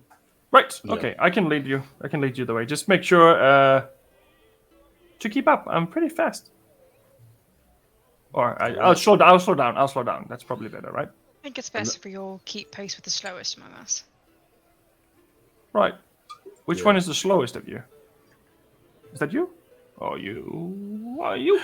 it's probably me. Well, you look pretty capable to me, but right. Okay. Let's just take it slow. We'll assess the tempo. I'll try not to power walk today, right? We're trying to keep out of sight, just so you know, those creatures overhead. We have had run-ins with their likeness in the past, and not keen for another. Right. They don't seem very nice, from what I've heard, so I can understand that. Oh, yeah. And if they attack, I'm gonna turn into a wolf. Don't run away from me. Okay. You're gonna Good turn into a wolf. wolf. Big one. Okay. Well, bigger than you. You'll think it's big. Right. Okay, you will turn into a wolf and run away with the box. Gotcha. Cool. Okay. That's new. Fair enough. Shall we? What's that? After you. Right. She opens the door and still gets stuck a little bit. The keys mingling the key. Gotta get this fixed. Right. Okay. Let's go. And I need you all to make stealth checks. Oh, you rolled pretty well. Natural 20. Hey, Natural nice. 20. So that was a right. You're so beautiful. Look at you sitting in the tray with your little 2 and your little 0. Looking at me with that cute little face. What did you get for a total, Celeste? 25. 25. Your second best. Sean. Even better than last time. 6. 6. Woo! And Sorry, 7. And Ingue. Jean and Ingue walking with the box. Stealthy Right. sevens. The 2 people that need to be like the most Unseen. inconspicuous. Yep. Fair enough. Right. I'm just gonna go to the bathroom. Sorry for 2 seconds. I'll be back. Keep going. That's right. We can take a short break here if you want. That's up to you Yeah. guys. I'll be We're like. almost at break anyway, so we minute. can might as well do that. Okay. If that's cool. Yeah. Yep. Yeah, Let's right. go on a break, and then once we come back, we'll continue with the stealthy walk, power walk for some. Yeah. Stealthy Right. for some, not so much for others. Lucky number 11. Right. See you after the break.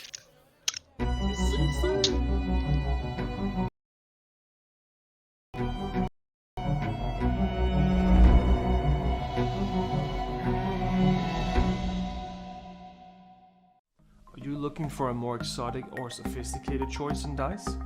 You should check out Level Up Dice, the company of experts in specialty dice, made from materials like semi-precious stones, aluminium, and even have options for wood and bone dice. The designs are so beautiful it's hard not to find something which fits your next character. Level Up is an Australian-owned company and also run the Level Up TTV Twitch channel focusing on broadcasting tabletop role-playing games. Follow a link below when purchasing from Level Up Dice. It will greatly help support our channel and also help an Australian local retailer. Level Up Dice, the sophisticated choice.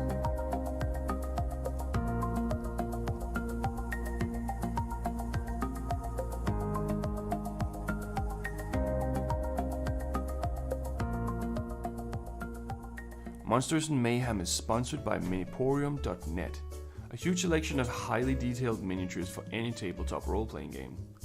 Check out the beautiful miniatures, and if you use the code MAYHEM, all capital letters, at checkout, then you receive a 30% discount.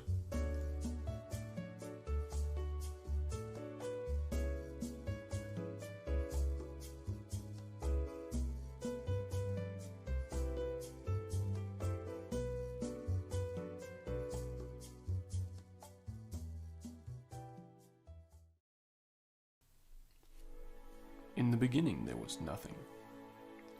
From the nothing sprung forth a something. The something was not a who or it. The something simply was. The something began roaming the nothingness and found itself alone.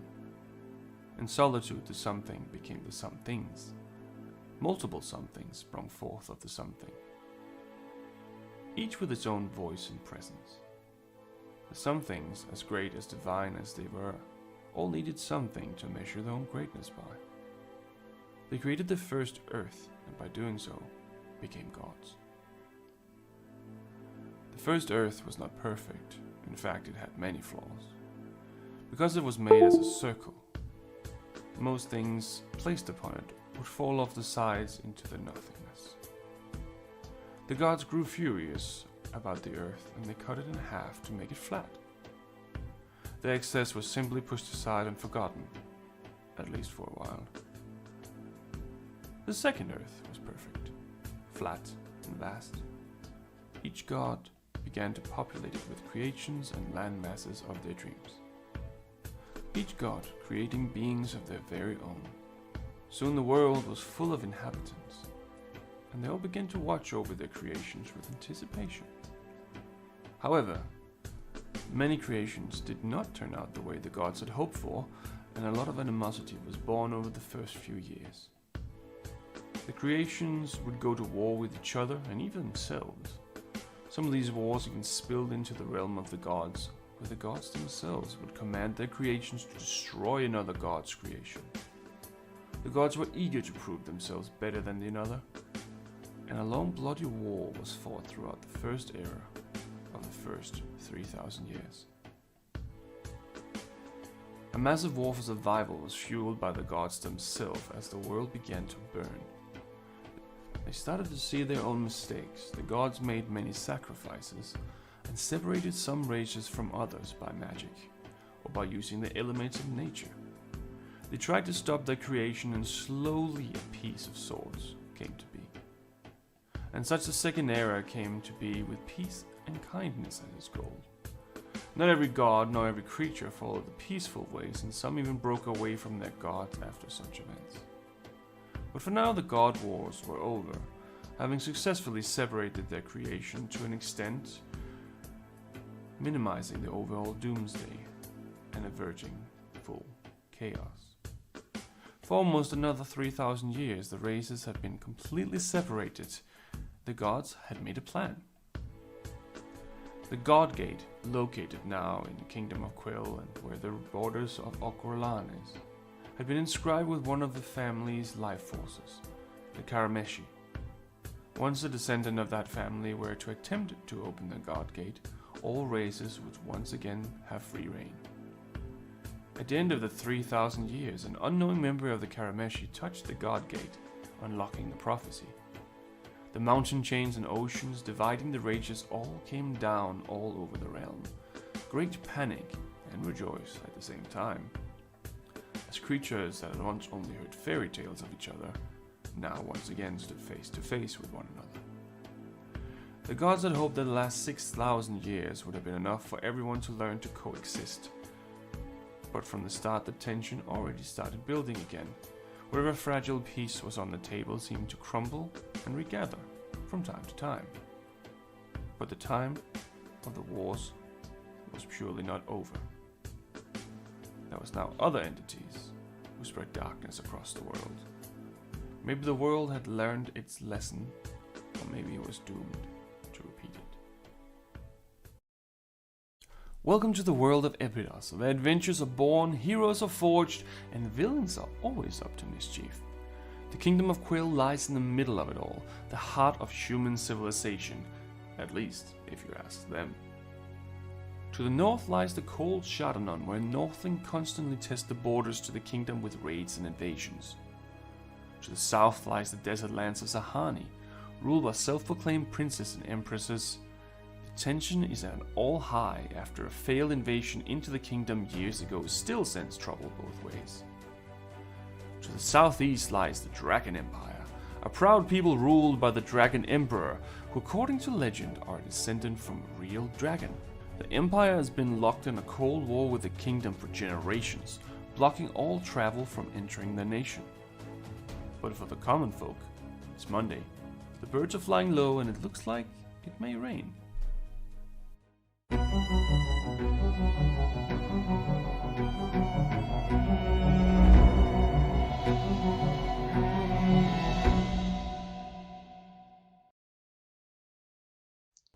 Jean Ordenfall spent his childhood on his family's farm, just south of the Duvet Forest. His parents, Durden and Macy, raised him well, teaching him what he needed to know to one day take over. Financially, they did quite well for themselves, carting their crops to nearby towns and cities for sale, although the frigid weather that often surrounded their home did not make it an easy life. As is the case with most youngins living the farm life, Jean eventually sought to see what else the world had to offer, and so he left in search of what opportunities the neighboring city had for him. It wasn't long before he realized the city life was not his to live. The boy who left, though, had become a man, and the man had met a woman, a blacksmith's daughter by the name of Cerithia. They fell for each other quick, and before they knew it, their love blossomed into a marriage and a son. The son they named Derlin, after Jean's father. Jean eventually returned home to his parents' farm with his family, where they made a life for themselves, a new life for his wife and son, but one all too familiar to Jean. They were happy. That is, until the day vile creatures from beyond the veil made their way into their home.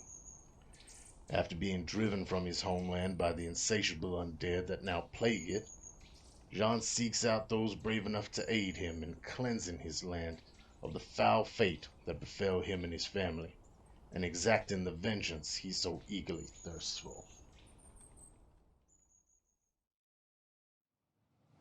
As a child, Celeste Highcrest would never have dreamed of leaving the sheltered life of luxury she had become accustomed to. Born to two noble parents in a land far beyond the Vale, Celeste's childhood had been fraught with expectation. Her father, High Archivist Saran Highcrest, had set high standards for his two children, and the elder of those two elves, Celeste's sister Cressida, had surpassed all of them. Cressida had found her talents at an early age, her nose buried in books, and magic coming to her as easy as breathing. Celeste, however, had struggled in the shadow of her sister's success for as long as she could remember, never quite meeting the expectations of her father, and always the object of his disappointed glances. When the two elves came of age, they sat the entrance exam to join their father at the sanctum, to become mentored under his tutelage and scribe ancient texts in the archives. Cressida, to no one's surprise, had passed the exam with overwhelming success. Celeste, on the other hand, held true to her long-standing tradition of always being second best. It was rare that one should ever choose to leave their homeland, but never being able to escape the constant overshadowing from her sister, Celeste had decided it was finally time to break free of this tradition. For here, she would always be Cressida's sister, never her own person. But if she were to leave, perhaps she could finally forge her own path. She found her way to the dimension door, stepping through for the first time and finding herself in a land strangely familiar, yet unlike anything she had ever experienced. She boarded the first ship she came across, bound for the kingdom of Quell, and spent years traveling these oceans between continents, desperate to find something worthy enough to bring home as tribute to her family. Until one day, the news found her. The door that she had stepped through to enter this plane had vanished, along with every other door that could lead her home. Now stuck, seemingly an entire universe between her and her homeland, Celeste is searching for answers, and some miracle that could lead her home again.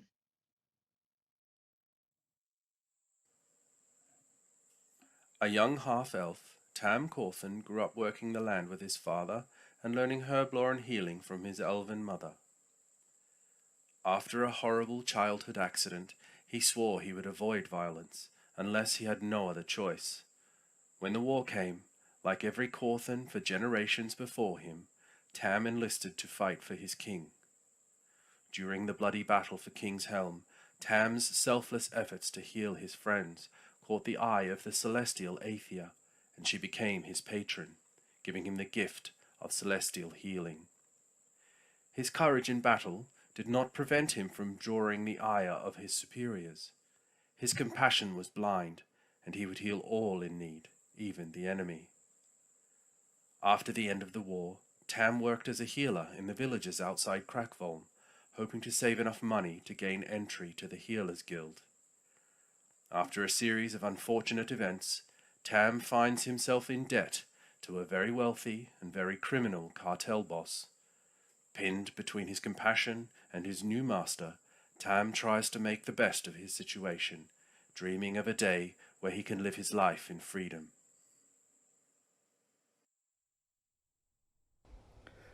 Ingue grew up in an exclusive, reclusive community of druids. His elders, ancient and wise. One of the greatest, his mother, was a great storyteller, and he grew up sharing their stories. While the community has very strict rules and customs and routines, each member is encouraged once in a lifetime to travel out into the world and experience the trials and tribulations. Bring back their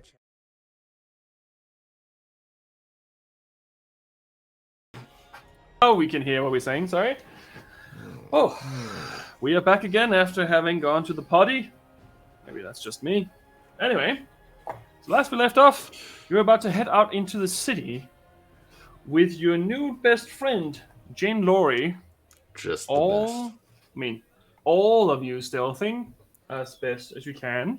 Some doing really well and some doing not so well. From certain times to time, you actually lose sight of Celeste and Laurie a little bit, the two of you dragging behind, but you manage to keep up because you slowed down. Anyway, you're now Celeste out in the is street. at the back, just by the way. Right, so you're in the back, she's in the front, and you two gentlemen are in the middle of the sandwich. Right. As you come outside, you can see that there's still a bunch of these weird imps flying around in the city. Nothing to be alarmed about, but it is strange. There is the occasional banter between two people left and right about this person say something of a nature that offends someone else. But what you hear is that one person is saying, oh, thank you so much for coming over last night. And the other person is like, you can't say that to me. That is so repulsive. And then slaps the other person. Like they're not speaking the same language or something. There's something odd going on in general right now in the city. And that is continuing. Sean, can you make a wisdom saving throw, please? Happily.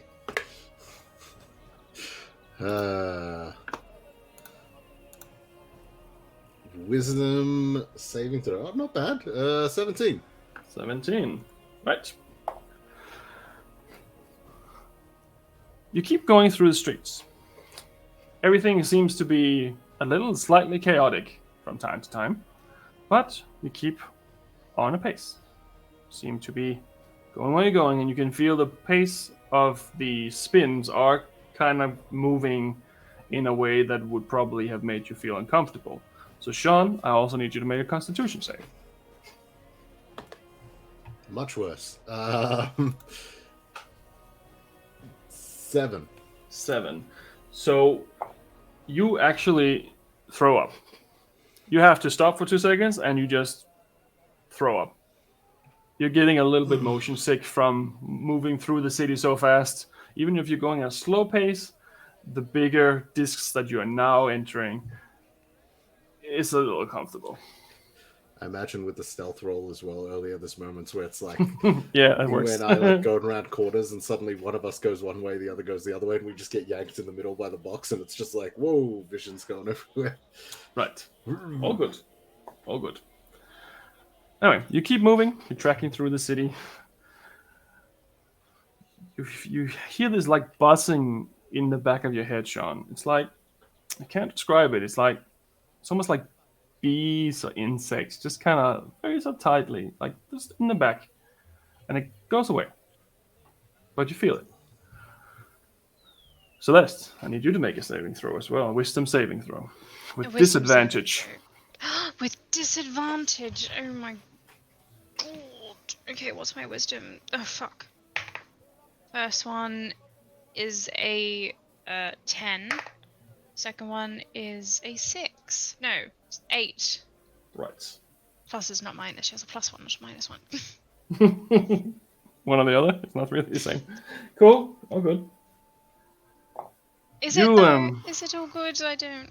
It's all good. It's all good. You start to feel a little buzzing too, but it could just be the pills that you took earlier. Not quite sure what's going on, but you do notice that the aggression between the people on the street is starting to kind of kick up slightly, almost like they're fighting each other, but they're not physically fighting. They're their presence towards each other is becoming hostile-like almost, and it seems like it's not layered in reason, but more in chaos. If that makes sense. Anyway, I need you to make a wisdom saving throw with disadvantage. Both nines. That is a 16. 16. Right. All good. You keep moving through the city and you keep moving through the crowd, and you have to push a little bit forward because now it's getting a little bit hazy about what these people are doing, and they're moving back and forth. Some are running, and it's a little bit of screaming, and then suddenly you hear a voice from across this little kind of like town square-ish place. On top of one of the houses, there is an old man standing there. He's wearing this long reddish cloak with golden tablet figures on it, and he has a staff in his hand. He's like an old man. And he yells, "The Dragon King calling, demands this city is his." And you see from behind the shadow of the buildings, behind the city itself, an ancient red dragon.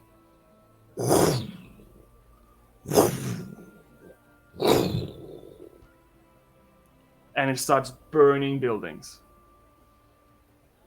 Everywhere you hear people screaming, and the man on the roof lifts his staff, and a group of kobolds run out from one of the adjacent buildings and start surrounding you. And the imps start flying down. Wild shape. Right. And I need you all to roll initiative. Sorry, an ancient red dragon is what you said. I did. Ancient red It is dragon. huge. Ancient red dragon. Ancient red dragon. Just so you get the clarification. Ancient keg wagon. Yeah. Sure, let's go with that. Is that worse or better? I don't know. If it's spewing fire, isn't it the same? The Dragon King call and demands that the city is his. Yes. That is what the old man on the roof said. And let me just add all this in here because that is technicalities. And I don't need any sound for this. So I feel like I failed my wisdom saving throw, but I don't know what that means. Initiative! Yeah! Right. So, hopefully, it wants to go to the right side. There we It feels go. illegal. I just want to say, as level 4 players, this feels illegal. Need to call the police. We'll see later, Sean. We'll see later. Hello, I'd like to report discrimination against level 4 players. Isn't that one of those like scenarios? Isn't that the opposite? I can't make it clear enough to my players not to fight. Yeah. They keep running into battle and then winning them. How do I make it clear? The curse of being a dungeon master and everything. Alright, can you see that, you guys, in there? Yep. Can you see that? Alright, I'm just gonna swap to the other one here with our battle map. And then I'm gonna obviously add the battle map. That will be a really weird battle. Boom, boom. Oh man, this is so much easier to see the battle map on this computer. Right, so you can see it better now? Yeah, I just... Right. I'm gonna leave it like it is there, and I'm just gonna show you. So, as far as I understand, Celeste was in the back. Yes. You were heading this way, so I'll put you there. Sean was second last, or was Ingue last? I think we were No. somewhat side by side, but I Right. would push ahead because I had my shield. Yeah. Right. And Jane was there. So I have a little. Can you see that I have a little chest here Hey. to So Ingwe symbolize should be this? standing directly behind the chest behind John. Okay, so you're doing it that way. Cool. Okay. Yeah. John first, Right. chest, and then Ingwe like that. Yeah. Right. So we're gonna put it like this. I'm guessing that. Can you see Celeste is still there? And Yes, then Celeste is back 15 feet. So Right, I'll move you guys a little bit forward instead because it's a little hard to get the whole map here. What did the old man say? Dragon King claims the city as his or something? The Dragon King Corlin claims this city as his own. And he is on the roof of the inn. Right there. If you can see that. Should be able to see it. It's the only guy on the roof. Yep. And these little kobolds come out from nearby areas. Oh fuck! What was my initiative roll? You can roll again if you can't remember. That's okay. It's right. Oh, I think it's still the same. That's I think I put it back down in the tray with the number that it was. right. So there's a few people surrounding you here. And as a reminder, these imps are also part of it now.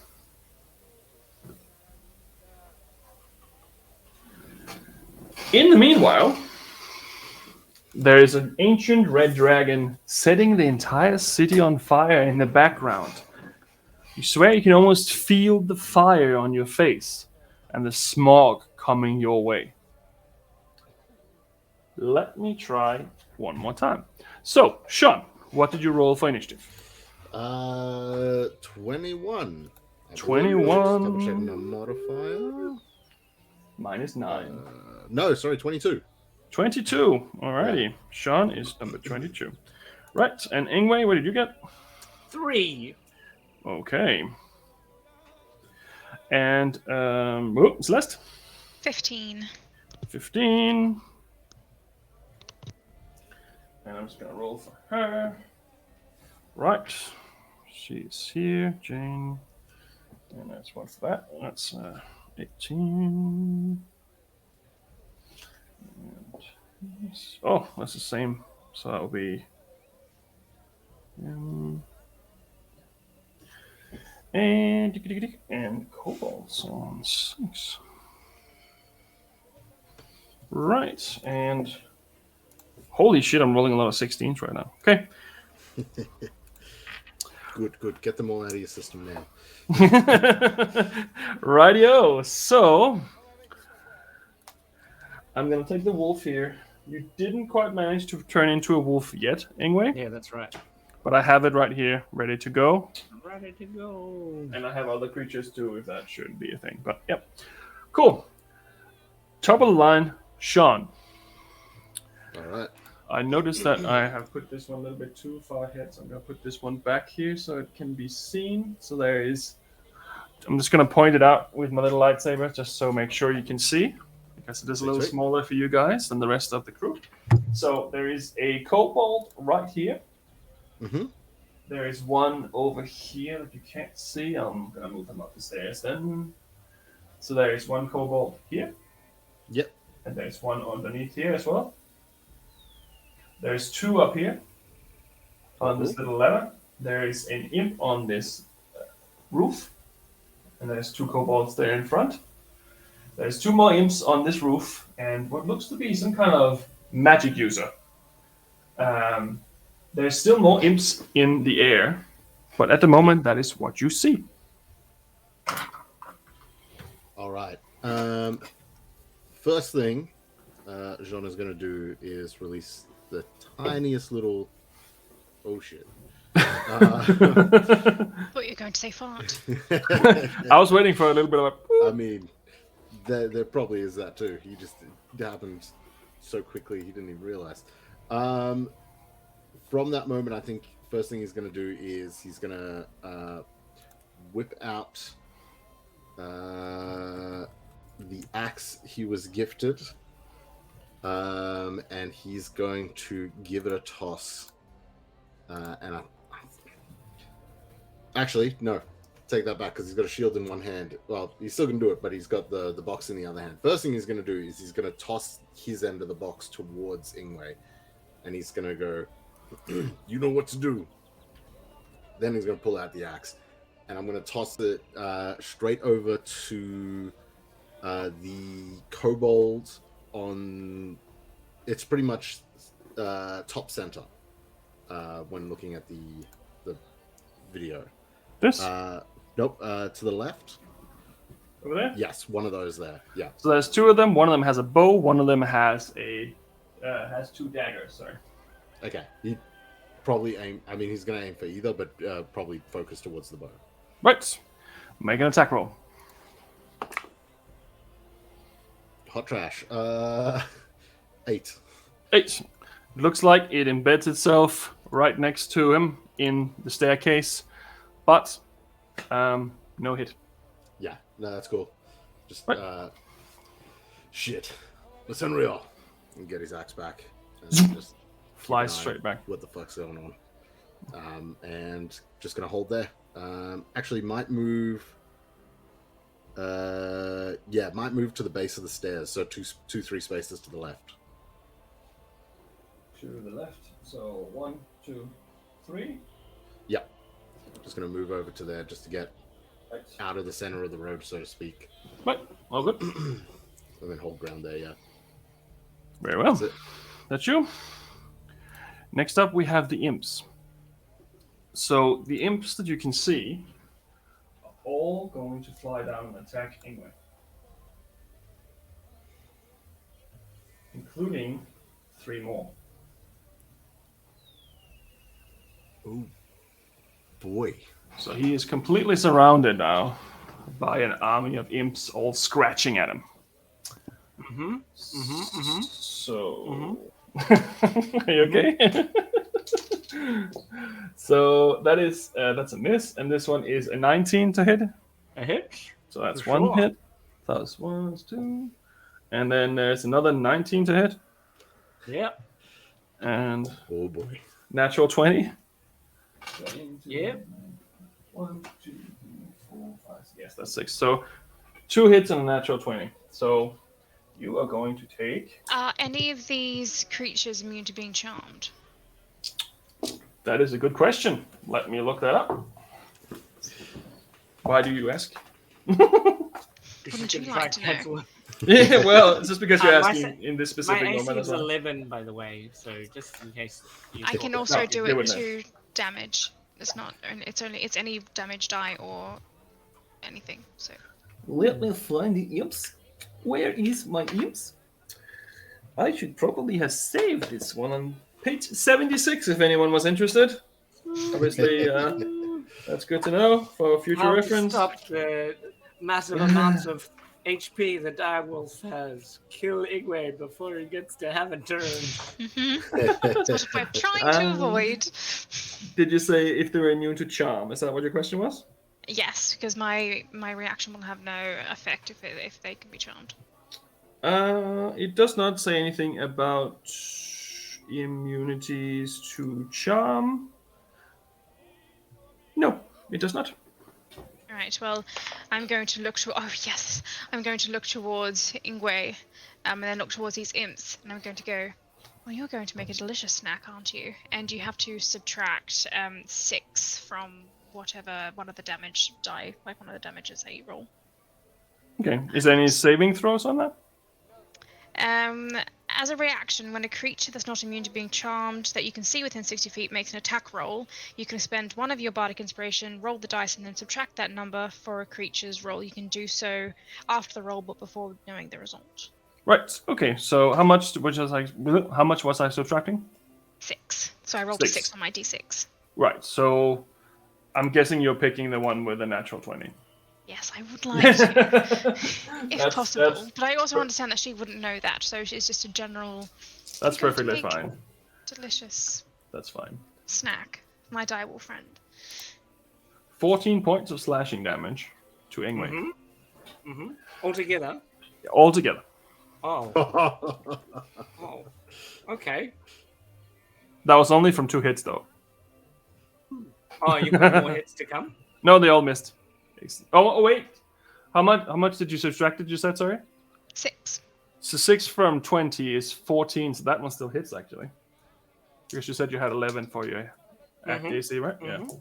So that's another This 11. is for the damage. This is for the damage, not for the... Because I already know that they hit him. Oh, So it's for sorry. the damage that is rolled. Okay, so that would have been 22 minus 6. So that is 15? 15 on top of what you just got before as well. What's the rules for auto kill? Double your hit points in one hit. Fuck. Double my hit points in one hit. Oh, okay. Yeah, so if you have That's all right. 20 and you take 40, and you're... No problem. Don't scare me like that. Fuck. What did you say? You're down? I'm down. Yes. Oh, if it- okay. I'm down by gonna say- exactly my hit points in the Oh, last what? hit that killed me. Oh, I was gonna say, you didn't I get think killed. I remember you mentioning your hit points like from a session or two again, and I was like, was this before That's we leveled crazy. up or after? That's crazy. I just rolled like 5s and 6s and almost all those ones. Anyway, so the imps are doing that, and they seem to be flocking around this chest. They've already used their action, every single one of them. So, nothing more there. Next up, the mage. He looks down on Celeste and says, "You would make a great snack for the Lord." And he will shoot some magic missiles at you. Okay. Can I say no, Denku? You can say no, but it is not consensual. No, Denku. 11 points of force damage to you. Fucking yikes on a bike. We're fucked. As these darts of magical energy hits. Gira was like, should I use my action surge turn 1? Nah, save it. You never know. Fair. That is his turn as he triumphantly stands on top of the building, smiling and laughing. Hate you. Next up,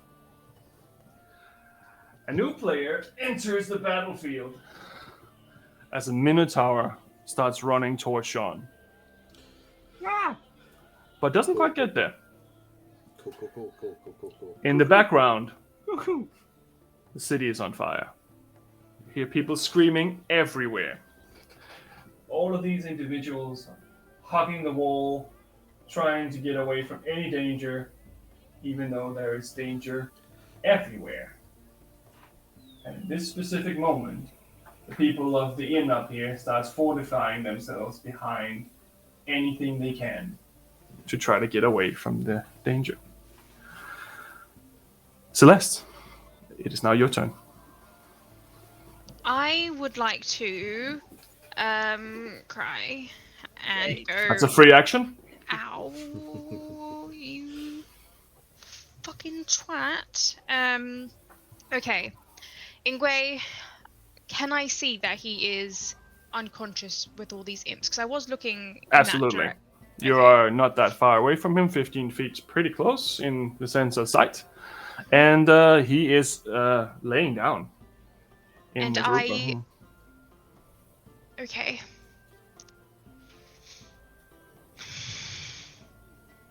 Should I? She really loves him. Okay, she is going to move and push her way through to get in between the imps and Ingue. And as her action, she is going to go into her bag and pull out that that defib Right. situation. Just to clarify, the defib is if you're already dead. I'm not dead. He is only unconscious at this point. I'm just unconscious. I thought it Sorry. revived you up to full. Okay, no, No. that's fine. Tem was dead when you used it on him. Okay, never mind then. She Just will. It's going to hurt him. Fuck. She will. Bonus action healing word 2nd level to There you Ingue. go. Which is, I don't know why I'm rolling a 20. I'm all confuddled. Caught you all with the pants down. So that's a 3 and that's a 4, which is 3, 4, 5, 7. 7 plus 2, which is 9 points of heals towards you, Ingue. Mighty 9. I feel like I'm on full health. I don't know how to feel about that. Alright. And then she is going to cry. That's still a free action. Anytime you want, you can do it as a reaction too. She is going to. That's not going to work on him because he's smart. Fuck. The only thing that she can do now that is defensive is going to hurt Ingue. So she is just going to stand with him and go, "You know what to do, Ingue. I'll stay here." And then she will just stand with him. And yeah, she won't use an action. She'll just use a bonus action, and that's it. Oh, thank you, Norakto, for a raiding party out of this specific moment. It's okay, I haven't killed anyone yet. Dying. Anyway, next up we have the kobolds. Time to get down and dirty. Oh no, that's cool. You don't have to. No, you don't have to. It's fine. No, that's okay. So this one with a two-handed axe is going to run down and try to take a swing at Celeste. This one is going to run over towards the chest, and this one is going to run over towards Celeste as well. So now it's almost like a double 8, surrounded by everything. This one's going to jump on Sean, and the remaining 3 are going to take pot shots at everyone around them. So the kobold is going to take a shot. This one's going to take a shot at the lady with the groceries for a natural 20. That lady. Should I hit someone else, shouldn't I? Yep. Yeah, she's down. So she takes a arrow and she is down. The other one over there is going to shoot Are we at getting the paid for this? This is what I said at the very beginning. How much are we getting paid for this? I feel like the risk is not. And the little boy is down as well. Getting hit in the head with a crossbow. No, with a short bow. There's a one that's going to shoot at Sean for a 15. Does not hit Sean, I think. He has a shield. No, 15 does hit. Oh, it does? Mm-hmm. So you take 3 points of piercing damage as a short bolt just kind of nicks you in the shoulder. Cool. And then I have one attacking Sean with his dagger, which is a miss. One attacking Celeste with a two-handed axe, which is a miss. One that attacks with a knife behind Celeste, which is a miss. And one that cracks open the chest. And that's all you can really see. So cracking it open, turning it around in front of him. All you can hear is... Yes. That's him. And next up, we have Jane. Jane, looking very confused by all this shit happening around her, suddenly turns around. She sees the kobold creature with his hands stuck in the cookie jar, and she runs over and slams it over his fingers. And he screams. And I don't know if any of you know anything of Draconic. Nope. No, I don't think so. No. So all you hear is him yelling, "Nah! Snish, nah!" And she opens the chest, and his poor little fingers are pretty smashed. And she grabs the thing and holds it tight. That's her turn. Next up, we have Ingue.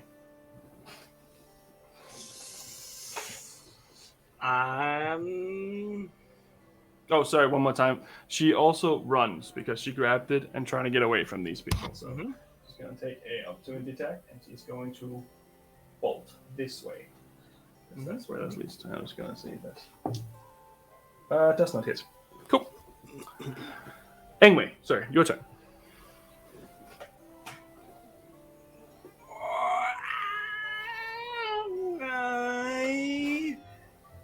Wow, that did go as expected. I'm gonna cast. I'm going to cast Summon Beast. Right. With my action. What you And summon? I'm going to cast a wolf, but I'll cast whatever small mini you have. I got a whole bunch, so just pick. Yeah, wolf, dog. Really, it's because it's a small one, right? Like, so my. Right. Okay, And I then I'm don't gonna have a dog, but I do have a small wolf. small wolf, small wolf, Right. wolf. Is it just one? Just one small wolf. Yep. And where do you drop It's it? a bestial spirit. It's not actually a wolf. It's not Nope. the I drop it next in front of what's her face? Jane? In front of Jane. Yep. And with the instruction to protect the box. To protect the box. Okay, cool. That makes sense. And then I'm going to turn into a wolf, a dire wolf. Use half my movement to stand up.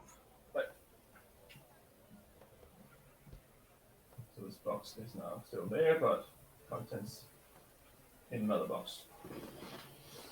Right. And bonus action and movement. I'm going to.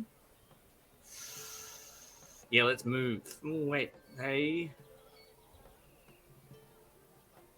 Yeah, I'm gonna move. I'm gonna see. I've got 15 feet of movement. Right. Where are you going? I'm going to go. I'm just gonna jump onto the other side of the imps that I have.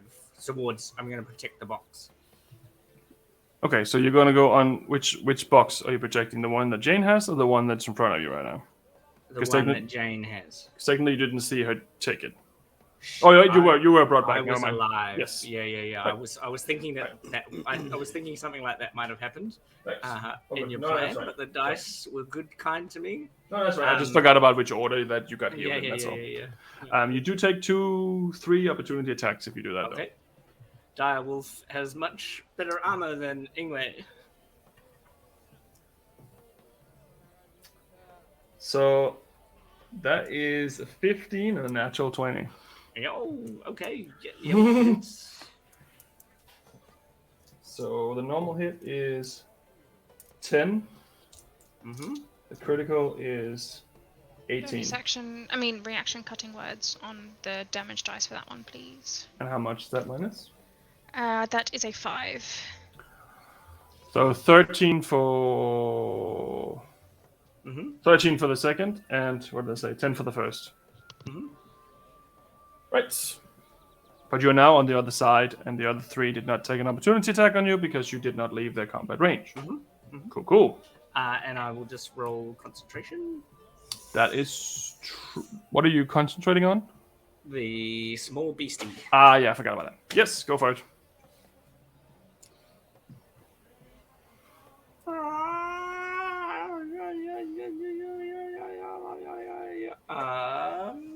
Concentration drops. What did you roll?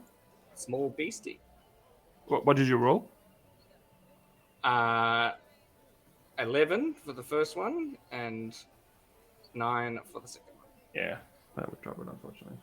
But right, well, little beastie disappears. Very confusing, but yeah. Mm-hmm. That is you. Mm-hmm. And you also see the Minotaur running towards Sean.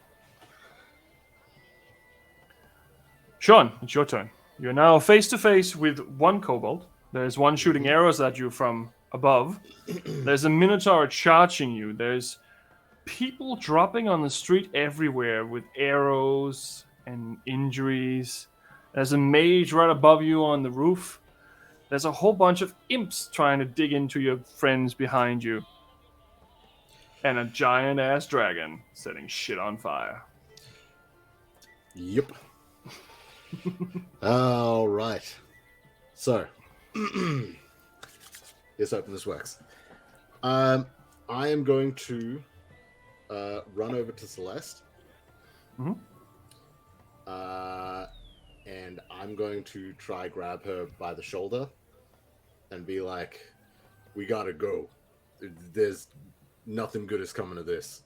And if she is willing, I'm going to try drag her with as much of my movement to Ingue as fast as possible. Can I reply in this exchange? Okay. Yes, She's going to 3. say, you go and I'll catch up. Shit. All right. What? He's going to then, which I assume running to her, not to provoke anything, but I'm sure the kobold probably would have taken a swing. Yes, or you something, will. or- You yeah, will. They've all okay. swung at me. What's But that? that one No, was not only those on 3. me. This Oh, one was yeah, only no, on him. it's- yeah, And the yeah, ones yeah. on you, Ingwe, is imps, not the kobolds. You got it. Right. So you get 1 opportunity attack, which is a 7. So don't worry about that one. Okay. But Yeah. big guy. He then would have run over to Jane, and he would have. How fast does Jane look like? Because Jane said she was fast, but knowing that, seeing like Baal and other sort of gnomes and that sort of thing generally tend to move a little slower. Was she serious in her claims earlier? When watching her move, was she actually moving at a decent pace? She's moving at a decent pace. Okay. She's moving faster than most of the halflings and such that you have seen. She can keep up with you, for instance, if you were moving fast, probably. So. Okay. Jean's going to run up behind her, and he's going to grab her by the back of the shirt. Right. And basically just run as far as he can with her and just be like, go! And he's going to use as much of his movement as he can to go as fast as he can. Mm-hmm. And then I don't know if she's light enough for him to do so, but he's going to attempt to like toss her forward. Okay. As far as he can, type thing. So because of the way that the situation is, you wouldn't be coming this way anymore. You would actually be going not towards the Minotaur, but that direction to get away, because you're kind of in an alley space in that sense. So I'd say that you can definitely do that. She's definitely willing. She's like looking back and forth, very confused, and she's like, "What are you doing? What are you doing? We have to get out of here." But she'll let you do that. So you use your full movement to get to the end of here, and then drop her off, and then she starts running on her turn. No. To clarify, if that alleyway led to a dead end, I probably would have run backwards the opposite direction then, because that way is closer to the Minotaur. Yeah. Right. Yes, it's just a little tricky on the battle man, but yes, I can. Yeah, that's cool. I will put you both at the end here. Yeah. Out of sight for now. Running this way. Yeah. Yes. I would have thrown. How far roughly am I able to throw her? Do you want me to like 5 feet or so. And then she'll run from there, and she's pretty quick too. I would then, just for the sake of it, also action surge, use it to dash, grab her, and drag her again as far as I can. Okay. I just want to get her as far out of this thing as possible. Basically, I'm trying to move her with that box, because I know that this box is no longer able to morph into Ingue, so to speak. So, as you get to the end of being able to run anymore, she says, "You have to help your friends. I'll get out of here." And then she pulls up her cloak a little bit, and she's like, "I can take care of myself. I just can't fight." Yeah. Yeah. All right. I'm just getting you the hell as far out of here as I can. I appreciate it. Even though you're manhandling me a little bit. Fucking big-ass dragon. At that sort of point, yeah. Once Jean feels that she's like out of the way enough and safe enough from the majority of what the fuck's going on, you then turn around and get ready to head back in. But that would be everything you can do. Yeah, it would be pretty much all in. Next up, we have the imps attacking. So that's 3 of them attacking Ingwe. No, I don't think. Does an 18 hit you as a wolf? You have pretty high dex. So. Yeah. It does? Okay. Definitely. And then the last one's a 4 for me. So you take 5 points of slashing damage, I guess. And then there is 2 imps on Celeste and 2 imps that are going to kill this guy over here. So the guy on the farmer, he's dead. He takes a hit too, and he goes down. And as that happens, this one flies over here and attacks the kobold. Does not hit though. The 2 on Celeste That is a 10 and a 6, so I'm pretty sure that's 2 misses. That's all of those ones there. The mage is going to cast magic missile on one of the kobolds. Oh, I don't have to roll for that, sorry. Oh, that's interesting. So one of the kobolds, which is the one with the arrows that shot Sean, is completely destroyed by that. And as that happens, you hear the large, gigantic dragon just swoop over you. It's almost like the whole thing is shaking.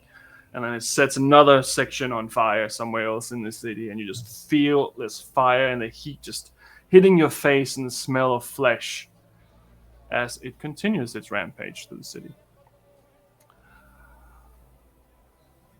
Next up, we have the Minotaur. The Minotaur runs towards this kobold and takes 2 swipes at him. Both of them miss, though. Anyway. Next up, we have Celeste. Okay, so I'm going to look towards Ingue in his wolf form, kind of just like a whole series of events have just happened.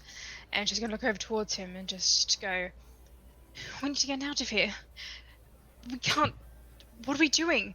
And then she's going to clap her hands together and cast Thunder Wave exactly where she's standing.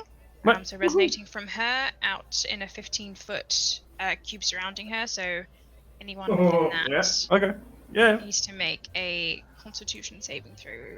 Right. Kill the civilians. We don't care about them. They're collateral damage. So, I can't see any civilians. fail. There is one within the 15 right here, and his son just died. Oh, I can't see him.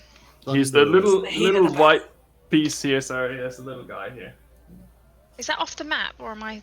He is right at the end of the map where those cogwheels are. He's right standing here. Well, she is not looking over there, I guess. So. Thunder Wave or Thunderclap? Thunder Wave. Yeah, it just hits him. I thought Thunder Wave was just a 3x3 cube. 15-foot cube. Yeah. Right, so it's 15 foot each way, right? That's what you mean? No, so from me. Yeah. Okay, yeah. 15 feet. You don't hit him then.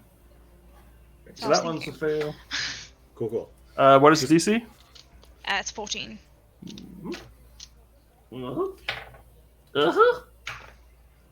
Oh, one saved. One saved. Nope. Roll some damage. So that is 13 points of damage for anyone who failed, and they are pushed 10 feet away from me. And then that would be 6 points to anyone that saved. Half of 13. 7. Right. Found that. 7 points to anyone that failed. I mean, So- that saved. So as you just see every single one of the ones around you just burst into energy and just get torn apart by this electric clap that suddenly there's no one in melee combat with you, and one of the ones was attacking Ingue is also gone. Okay, I'm going to look towards Ingue and just go, are we running? And I'm going to look over and see if I can see where Jean is. He is Let's get out of quite here. far down the line, and he looks like he's turned around to come back to assist, or at least How turned far around. away is down the line? He is. How far would you get? You'd get 60 feet. No, because I was dragging someone. I think my movement is halved during that instance. Right, so you'd get- I think I would be a max of like 20, 30 feet. Right. But then you dash, so yeah, 30. I'd say 30 feet because that makes it easier to calculate. 'cause And then I she still had to ran get after Celeste that, first right? as well. And then you I believe put so. her down. Yes, so she ran another 30. So she's 60 feet down the line, he's 30 feet down the line, and she is getting ready to put a cloak up to Okay. protect Well, herself. then she will move like 25 feet towards Jean, just like sprinting towards him, kind of like looking over her shoulder to see if Ingue is following her. Right. Just getting the hell out of flippin' Dodge because she was surrounded and that's scary. Right. She's not feeling the best, so. And you also notice this dragon, still circling around the city, is I now haven't forgotten. in front of you. So the way that you're running right now is towards the dragon. Towards the dragon. Oh, that's true. Oh, sorry. I thought you meant when he said it was in front of you. I thought you meant it was like landing directly in front of me, and I was like, End of campaign 1. You, Celeste. I choose you. just because we're Someone matching, we're said both you red. were a snack. Fair. Yeah, but you're running in that direction where everyone else is running. But you do I'm notice just that following is the John direction because of he the was dragon. like trying to drag me, and I was like, I'll catch up. Just Right. okay. Okay. Right. Yep. Next up, we have the kobolds. So the kobolds seem to be screaming the same word as the scream before. Das ist nicht! Whatever that means. And this kobold here is going to try to attack the imp, which is a fail. They're not very good at it. And that one over there is going to try to attack the minotaur, which is also a fucking miss. And there is one on Ingue. That is a 13 to hit. Does not hit. Does not hit. So I'm just going to turn it around so I can see what it's doing. There you go. So that one. 15 is my wolf, I see. Oh, wait, sorry. No, that's actually incorrect because it was the kobold attacking you. It wasn't that one. Never mind. So there's one more kobold left who's going to take a shot at Celeste as she's running down the street. That is a 14 to hit. Nope. They're not very good at what they're doing. Jane is going to put on her cloak, and she is gone.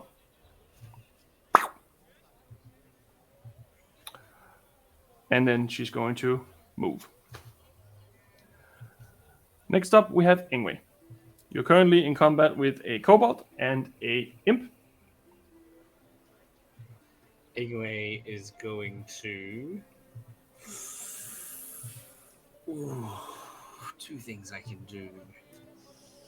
No, one of them's a silly thing to do. I do not want to do that. I'm going to use my bonus action to give my wolf self 3 HP.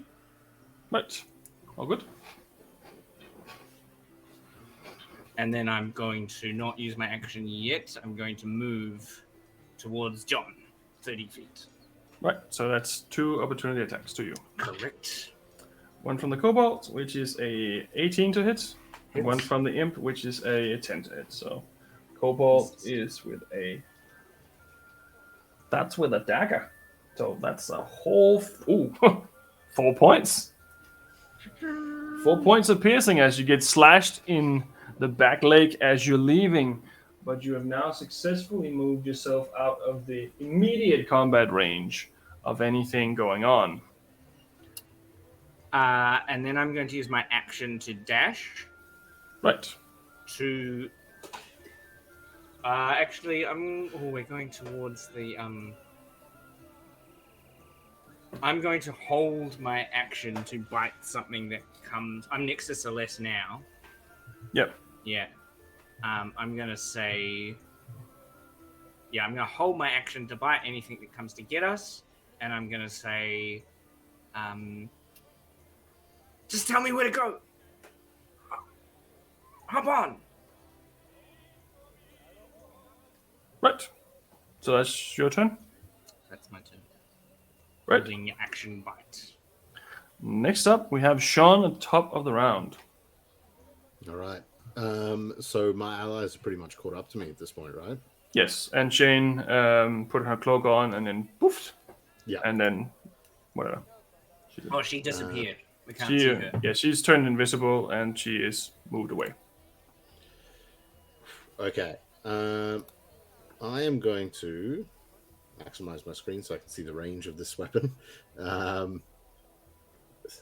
Okay. Sorry, one more time so one thing I forget to mention is that you hear a voice in your head as well, John. Oh, cool. Okay. Sorry, I forgot to mention that. No, that's all good.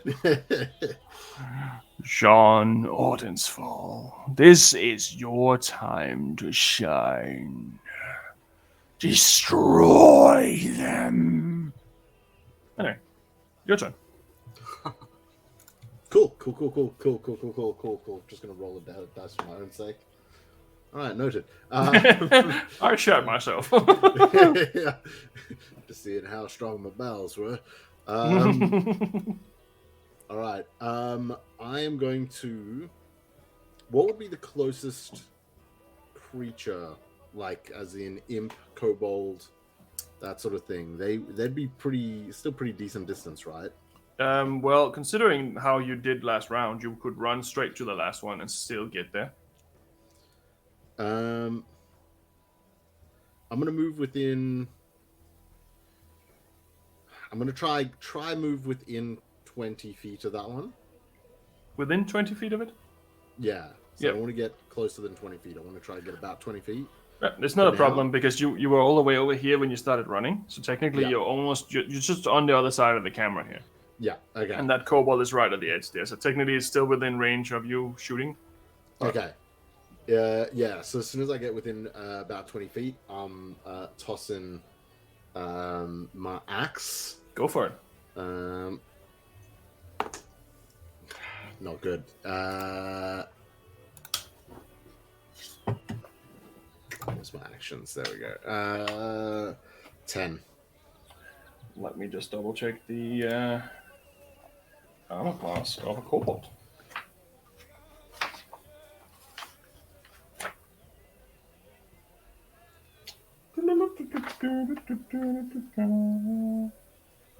$195 if anyone was interested. I think this is the first time I actually had to look anything up. Armor class. What did you roll, sorry? 10. No, it misses, unfortunately. Yeah. It flies straight past it and hits the wall, and then... All right. Lucenriel, bring it back. I'm going to Flies try back. run around. If I'm not already, I'm going to try run around to the other side of my friends and basically just drop down my shield in front of me and just see what the hell is going on. Yeah. It's about all I can do at this moment, so. All good. So Level 4 fighter. Woo! Well, so next up we have the imps. And imps are going to attack the kobolds. So that imp there is not hitting. That imp there is not hitting. Oh, that is hitting actually, sorry. Yep, that one's dead. So that one died too. And then this one flies over to attack the other kobold. Oh, sorry, no, that's one over there. Attacking the one you just attacked, actually. In the next round. There is no more imps. They all seem... Oh, wait. There is one here. The one that attacked there. No. Okay, so that's the imps. Next up, we have the mage. And the mage is going to cast Fireball right in the middle of this area. So because that's a 20-foot radius, it's going to be both those two. She's already dead. So anything in that range is pretty good. Make some saves. Both fail. What are we doing, guys? Yep, Getting the okay. hell out of here. So both the Minotaur and the Imp is burning up and are completely destroyed as this mage just... Come back, little adventurers. Come get it. Next up, we have Celeste. Okay, so where I'm standing currently, the dragon is in the direction that we were running, correct? So I can see the dragon in the direction that we're currently running. Yes, So- it's on the other end of the city, but you can see it is that direction. It's not like to the side or behind you. It's in that direction right now. Okay. And who... Sorry, I can't see on the map. No, Who's you're all the way down. directly with me? So I've got Jean and Ingue. Mhm. Is there anyone else with me currently? There is one of the people who are living here, who's running with his dead son in his arms next to you. Because he got killed by a kobold. Okay. I am going to turn and look at these two and say, we don't know where Jane went. We don't know where she went. All I know is that we were heading in this direction, and we just need to keep moving. And I am going to start moving back in the other direction, and I want to move as close as I can towards the side of that house so that the mage does not have line of sight with me, and I'm going to try and like press up against like that wall Okay, so because you're, like, from what doing I the can see SWAT thing there. there's a what, sorry? So you're doing the SWAT thing up against the wall here? So they Yeah, can't so see you? the mage doesn't have line of sight. Okay, And I'm just so- looking at these two like, we need to get the fuck out of Dodge. Right. Just as a heads up, there is a kobold and imp right next to you almost. Not in melee combat, but close to you. Just Yeah, so I'm planning on going around like the other side. I know it's not really on the map, but Right. in logistics, she's planning on going like around the side and trying to essentially stay out of that fucker's Right. line of sight and just move. She will hold. No, because I don't want to burn the spell slot. She is going to hold just her dagger in her hand, and she'll just hold just a normal dagger attack if anything comes up, like within melee Cool. combat, and she'll just strike it. But other than that, she is just moving. Cool. All good. That's you. So next up we have the kobolds. So the kobolds are getting fucked up. So one of them is attacking the imp, and they're still screaming the same word. Missing, and the other kobold is missing. Jesus, should have put some more in there. Anyway, yep, so that's kobold. So then it's Jane's turn, and now it's Ingwe's turn.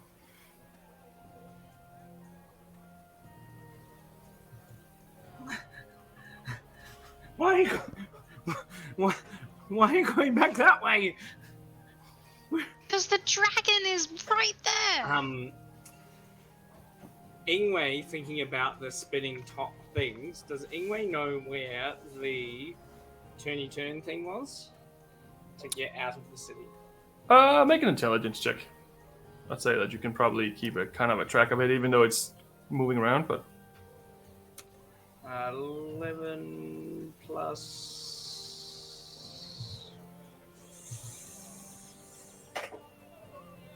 2, 13. you have a general idea. You can kind of see the eight spins.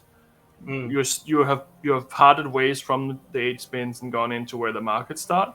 But you know that if you go on to the next spin, technically you would go in that direction in a way. Even if you go the wrong way, you would probably still end up the right place, that way. Because we're spinning.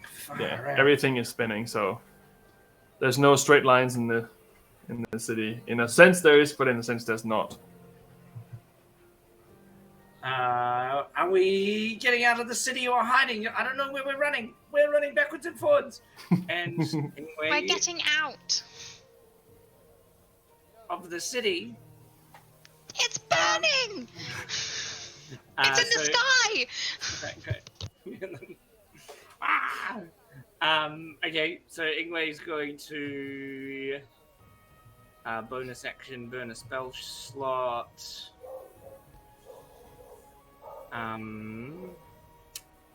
And then I'm going to run around the kobolds, and I'm going to use my action to dash. Right. You don't have to run around them though, unless you're going. Oh, can I? Yeah. You can just run straight past. Yeah, I'm going to run and stop, not run past them. I'll put you next to her, even though. Yeah. So you can see that you're in the same area there. If you're outside of the going map. away from the. So Celeste is going to the left on the Oh, we're map. going left. She's going yeah, left. Sure. Yeah. I'm going. Yes. Going left, not back the way. Okay, that makes much more sense. Yep. Okay, we're going left. Celeste is going the right way. I'm moving much faster than everyone now because I'm still Wolf's not actually that fast. Yes, I am. I am now 100 feet down the way. Right.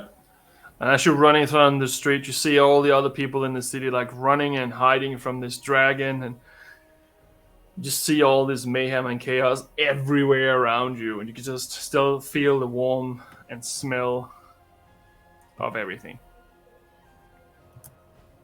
Cool. That's your turn? It is my turn. Right. Sean, what is your action? All right. Jean is going to pretty much follow suit, I think. He's going to run by. Again, he's going to toss his axe at the closest kobold or imp, whichever. So you have a choice between an imp or a kobold. Let's stick with the kobolds because they were the closest to him before. So he's got red eyes for them, so to speak. Right. Oh, much better. 22. Definitely hits. Hey, okay, so that is 7 damage, 7 slashing damage. Right. So the kobold goes down. All right. Brief moment of like, fuck yeah. And then the Senriel get the axe back. Right. And begin to book it down that same thing. Yeah, can't dash or anything, so just 30 feet. And I'm going to also... I assume I'd go past Celeste as well, right? I guess so, because her has her initiative order is later than you, I think. Yeah. Yeah. So, yeah, I would just so I make note, like, if I move past, I'd just keep an eye on Celeste if she's the furthest back in the group. So I'd sort of, like, run up and then take a couple steps backwards if needed. But yeah, I'm basically just following suit. Right. I need all of you to make another wisdom saving throw. But Ingue and Celeste with disadvantage. Those fucking tablets, wasn't it?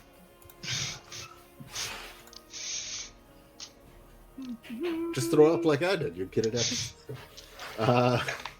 Even though I never had it in my system in the first place. But, you know, same thing. Mm-hmm. 8. 10 for me. No, 13. 13 and 10. right. You continue to run, you see the mayhem and the chaos around you. But you're out of combat. You've moved away from danger, even though there is a giant-ass dragon setting everything on fire right now. You hear the screams, the smells, and then it stops. There's no smell of burning flesh. There's no heat coming off anything anymore. There's no dragon. In fact, there's no guy on the roof. All you see is a single kobold lashing out into thin air. There's nothing else there. No fire. Nothing. And no Jane.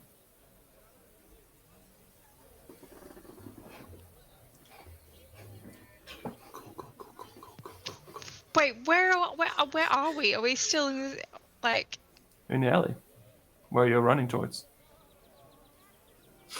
If I turn around and look at their dead bodies behind us, have we just gone on some sort of murderous rampage spree? You see the dead kobolds and the dead citizens. But you don't see any imps, you don't see any minotaur, you don't see any mage. Is there more people dying? No. Everyone seems to be just as confused as you are right now. As whatever has just transpired seemed to have happened to everyone. And there's still a kobold, though. He's just lashing out at whatever he thinks he's fighting, and to be honest, he goes down. You just see wounds appearing on his skin, and as he falls down screaming the same word he's been screaming the whole time. Does anyone else feel like they've just woken up from a dream? I think we should get... I think we should get out of here. I agree. Is anyone looking at us strangely? Like... Everyone is looking at everyone strangely. Still a wolf. Strangely enough, no one seems to give two shits about you being a wolf in this current moment. But everyone seems to be, just like you say, just woken up from a dream. We need to move to the college. You want to go to the college, not out of the city? If you like. Okay. Yes, I could. I wanted to get out of the city when it was burning because I thought if it fell, it would fall from the sky. But I think Can we whatever happened to remember? us was Can we here. remember that there was a dragon? You remember everything very, very vividly. Whatever just happened to us is something to do with that artifact. It has to. This cannot be a coincidence. But just before it happened, I felt this strange feeling in the back of my head, like insects scratching, like buzzing, strange noises, and then all of a sudden, that man appeared. It has to have something to do with the artifact. We have to get to the college. I got a similar sensation. I think it's definitely worth. Yeah. The college seems like a smart idea. We got smart people at those places. They might know what the hell's going on. If I look down at myself, do I have visible injuries? Did you take any injuries? You took injuries from the magic missile. That doesn't leave an impact, but you have bruises where you were hit. I would assume that's how it works. Everyone So has it didn't, wounds it similar wasn't to like what it they didn't saw. like. Yeah, I'm just thinking like it didn't translate into like psychic damage, but it was actually physical damage. It was just okay. Well, I mean, maybe. Can I try and perceive through smell if they're invisible? You can make a perception check with advantage because you have smell thing. 25. You do not smell anything out of the ordinary, what shouldn't be here. You smell grease and engine oil and all the usual people, blood, but you don't smell any invisible creatures around you. You don't smell anything that seems to be odd, other than, the new status quo. Okay, Ingue, are you happy to lead us? Hop on. Do you think you can carry both of us? Tell me which way to go. Can we see the college from where we are? It's quite a large building. You can see the spire in the other end of the thing, so it's easier to navigate that way than it is to navigate towards the exit, because the exit is lower. Like from a DM question, because we'll approach this a couple of times. Mhm. Could my large direwolf carry both of my compatriots? I'd say you can carry one, but not both. Yeah. I'm happy to tag along the side. In fact, I think I prefer to be on my feet at this moment. Yes, I would rather. Okay, let's go. Let's go. Right. I'm going to keep a hand on Ingue, on the hackles, on his neck though, keeping myself steady almost. Right. You don't have any trouble getting through the city now. Seems like most of the unrest and the animosity between people have gone. Seems like most people are just confused. And most of them aren't moving. Some of them are still looking out for the dragon. Some are still trying to work out how they took damage.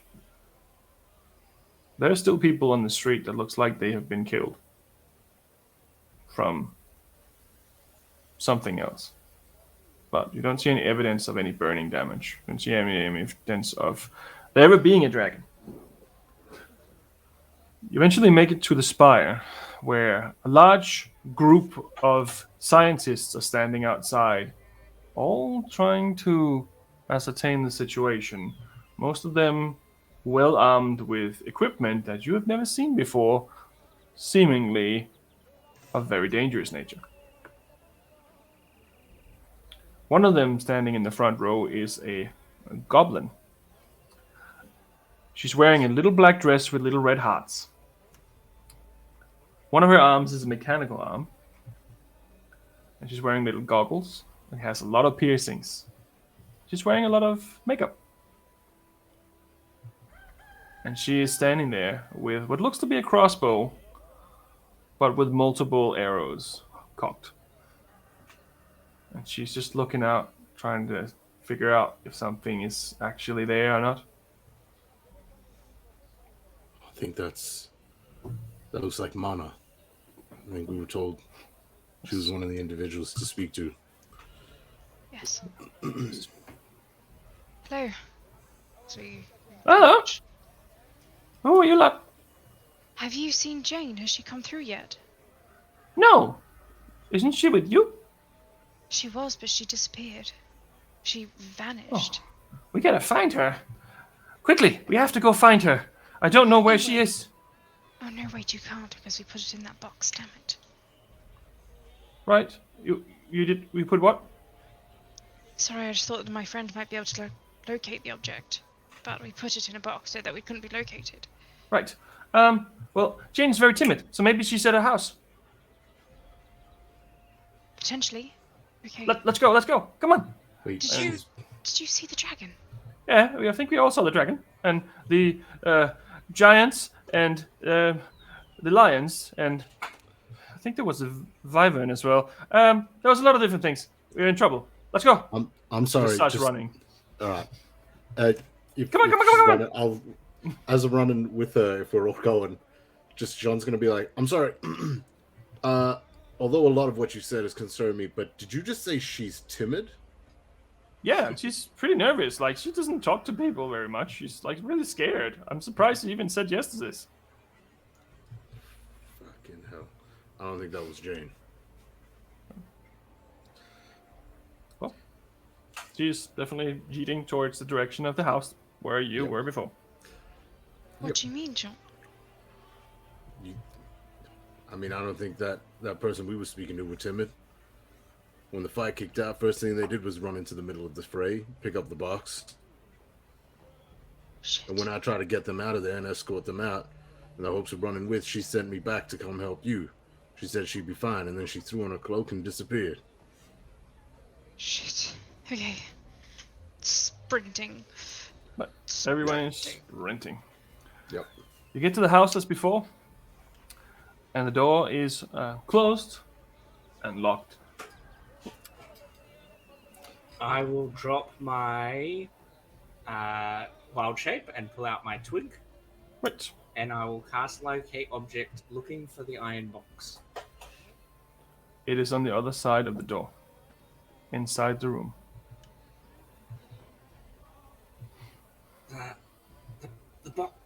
The box is in there. No, I can't see the thing that's in the box, but I paid close attention to the box. Remember how she said she's in there. Sean's gonna try kick the door. No question. He's just gonna kick the door in. Make an attack roll. Skull the health potion that we found that he has. Unarmed attack.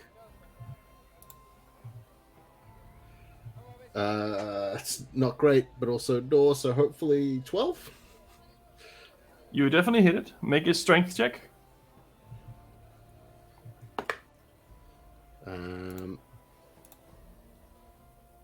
14. You put your shoulder to it, and after a few of those really well-directed hits, you get the door budging a little bit, and you can push it open. Swing that mother open, just immediately. Jane! Were you in here? Axe at the ready. There's no response. But on the table in front of you, there is a box. Open. Empty.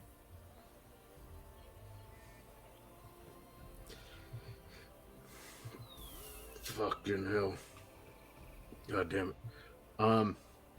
Mana, do you know, I don't think it was Jane we encountered here. But She's why gotta would they be here. come She back? never leaves her house. She's always here. She's scared of the outside. She starts rummaging through everything, trying to find some kind of clue or anything. Why would they come back here if they weren't Jane? Doesn't make any sense. None of this makes any sense. Maybe they had something here they were stashing that they needed to collect before getting out. I'll go look for the other iron box. I'm going to run the Is, house as well to try to look for Jane. Right. Both of you make a perception check. Or investigation check, sorry. 1. Yeah, you don't seem to find the box. There's too many weird constructions and stuff in here, and she doesn't look like she was a herbalist at all. She looks like she was definitely tinkering in some powerful fucking magic. But, anyway. 16 from me. You go through room by room, and then eventually you end up at a room, and you find Jane laying in her bed, arms crossed, with a dagger plunged through her heart. She looks like she's been dead for weeks.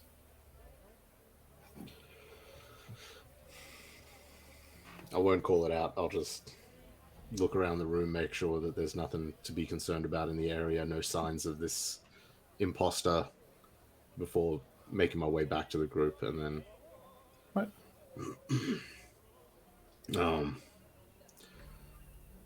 Real Jane's upstairs, and unfortunately it looks like she's been gone for some time.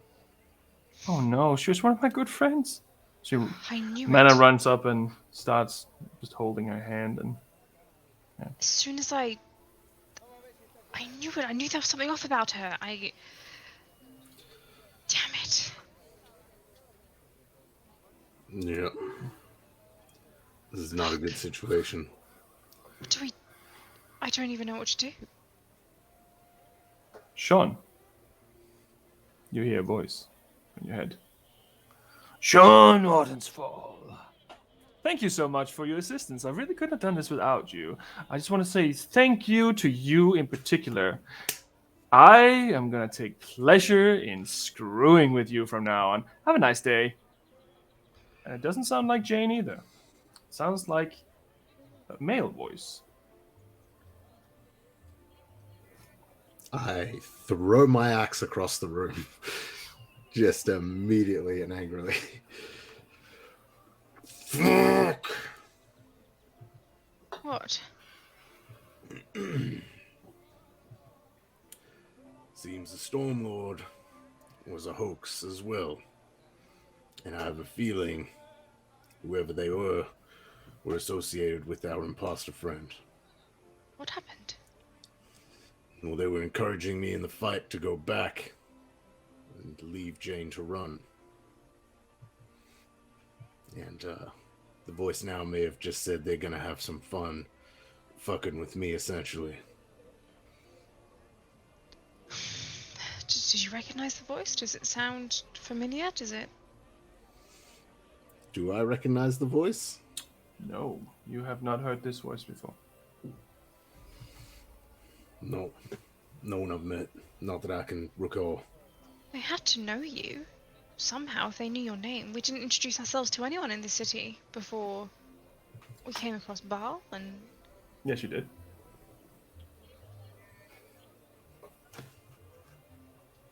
Or was it Scrolling up the notes. people that we gave our names to? You got scanned at the entry. Celeste purposely didn't give her last name for that very reason. But John he did. Odenfeld did. Oh, did. This is why Celeste told you I never give people your name. Yes. And I did ask you to roll a perception check at the time, and everyone failed it. So I have a sense that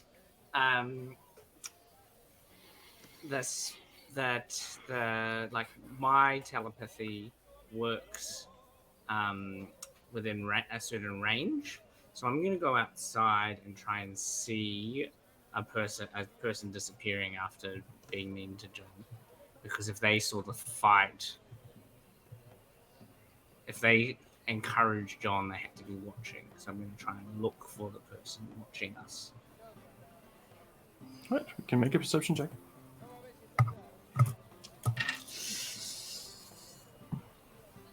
Ooh, that is a good roll.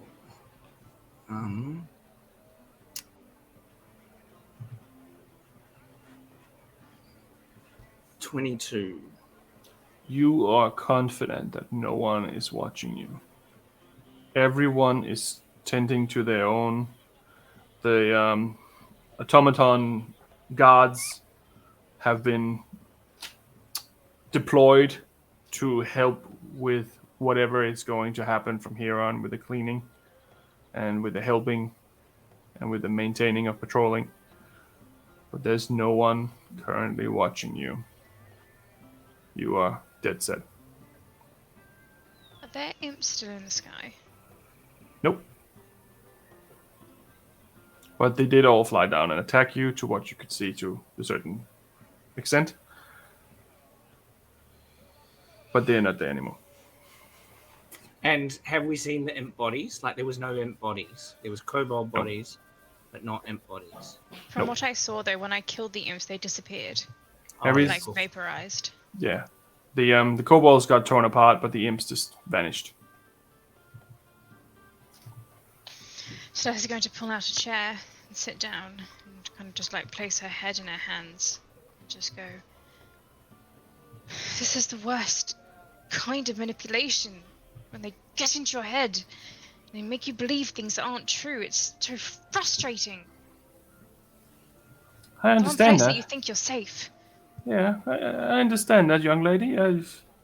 I don't really understand fully what's going to happen here, but I'm guessing that this was all a ploy to steal whatever you were bringing us. Does seem like it, doesn't it? That's pretty powerful magic, though. Like, the entire city was believing it. Do you know what we were meant to be bringing you? I just know that there was a powerful artifact of some sort. They officially have been pretty quiet on the information side. No offense, but I think we should keep any information regarding particulars to ourselves for now, given the state of what just happened. That is I was probably gonna say. acceptable. I understand that. Yeah. Right, we can definitely do that. Is there a way we could verify who you are, Mana? If Well, I guess you Can can I talk to cast- the high senses. He's my Can I- manager, my boss. Can I cast detect thoughts? You can. So And do then you I'm- get? So I have to make a wisdom save if I'm not gonna let you, right? I'm going to. I can hear everyone's thoughts kind of at a surface level. Right. And then I'm going to telepathically say to John and Celeste, keep asking them questions about who they are and what their role is. From her is before you say anything, and before they say anything, you also get. Oh, I guess it's right. If they've just been lied to, they probably should have some kind of way of verifying who I am. And so sad that she's not here anymore, and I'm gonna miss her. And vague memories of them hanging out together. But she looks a little confused too, kind of like she doesn't really know how to say that she is who she is without just saying who she is. Why didn't you come and get the thing? Well, we were told that it was going to be safer. We brought it to her first, and she could identify it or look at it, and then bring it to us with a full clarity of what this is. As Moans wasn't really, not that type of magic user, if you can say it like that. He was more of an inventor than an actual artificer. What And is we it that weren't you were going to told. do with the artifact once you received it? We don't know. We haven't been told what it was yet. I am going to have to talk to Moans about what this actually is, because we haven't gotten any information other than powerful artifact. I don't want this. You can understand if we'd be a bit concerned with someone going to speak and inquire about this object for the time being. Would you come with us? Was it, I believe we were told of someone, Lithirian? Yeah, that's my boss, Lutherian. If we could go speak with them and confirm. Yeah. And once we're able to confirm everyone's all on the level. Sure, if you want to, you can tie me up or whatever you want. I don't care. She knows that I'm probing her mind. Okay, she doesn't seem to give two shits. She doesn't seem to react to it, at least. You get the feeling that when she realizes, it's like, oh, that's a sensible thing to do. Yeah. Oh, sensible. I'm going to shift my concentration to the rest of the room to see if there's any invisible creatures. I'm going to walk around, and I'm going to let John know. As she's definitely who she says she is. I've confirmed. I've listened into her mind. You don't pick up anyone else. Yeah. I still think talking to her boss is a good idea. But we can definitely trust her to be who she said she is. All right. If you want to, I can stay here too. Whatever you want. Whatever you want. What do y'all think? I think Especially our best come move. with us. Yep. Okay. I think we take her and we go up and see this. What was it? Letherian. Lutherian, yeah. Would it be I think we worth go from just on the way to stop by where she disappeared and see if we can find anything, any Absolutely. sense of Sure. what happened, or Sure, we can do that. perhaps if you have any skills that you could contribute towards anything, because Um. much loss. Well, I mean, we know that she must have come back here because you say that box was the thing, right? Yep. So tracking her would probably be better here from here. That's true. I just thought perhaps there might be a clue or something where the entire event happened. But you're right. If she did come back here, then it makes sense that. Right.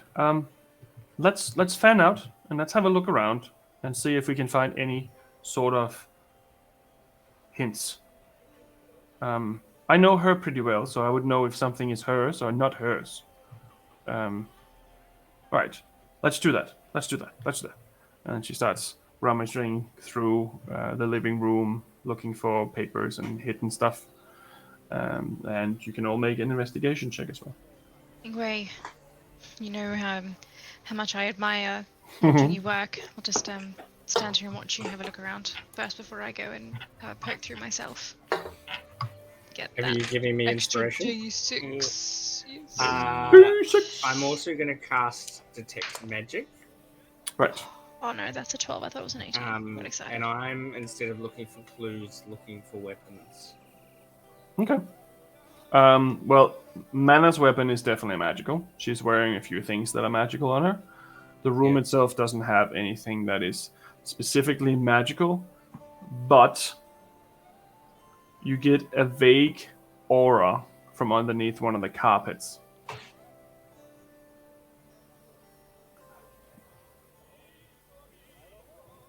And it seems to be of a transportation nature. Look, it's here. And there is arcane symbols scratched into the ground, forming a teleportation circle. The runes, however, look similar to something you have seen before, Celeste. This is the transportation circle, but this is the way that it is inscribed from the Feywild, not from the mortal plane. It is more of an accent thing, but it is definitely not from around here. Don't give anyone your name.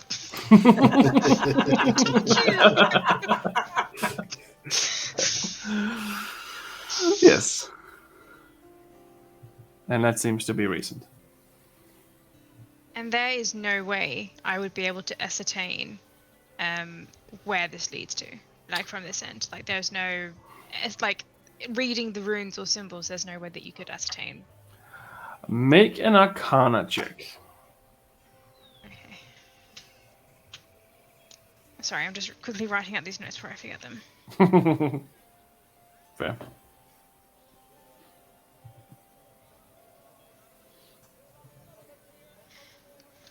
Right. So Arcana. I should try a different dice because that one's been all over the place today. Arcana, okay. Oh yeah, okay, that's a 19 plus 7, which is 20. No. 19, 20, 21, 22, 23, 24, 25, 26, yes. Right. So it's hard to decipher what's going on here, but from the runes on the floor, this person transported to the same plane. They did not exit to another plane.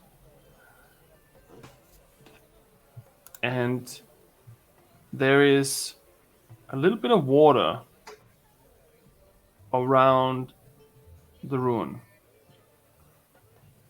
Almost like something was sucked in as the person was sucked out. Something environmental. Something cold.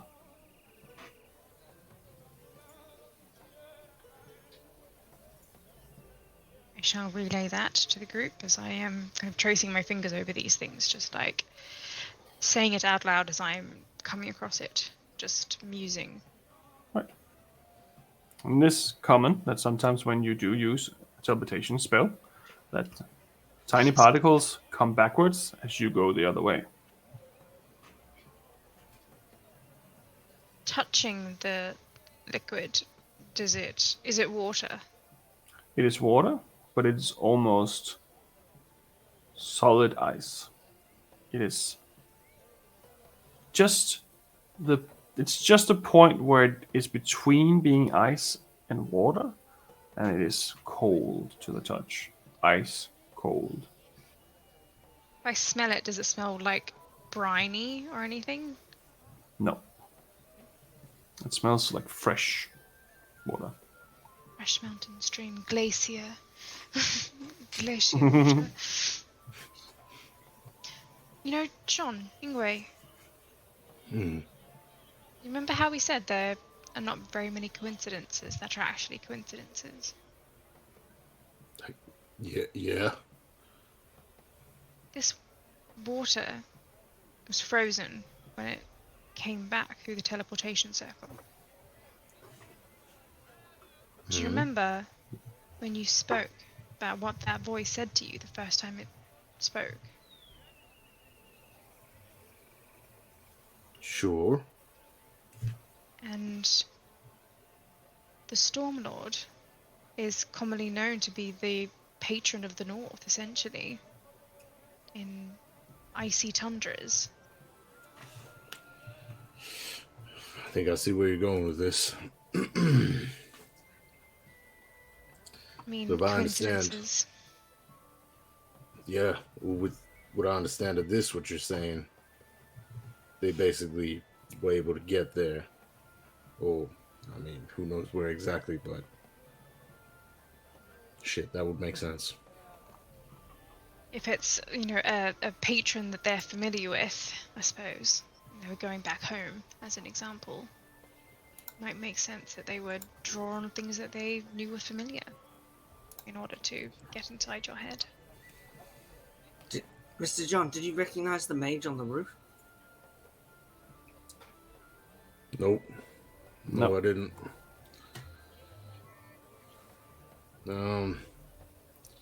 Problem is, if they are in the north, I mean, Châtillon is not a small place.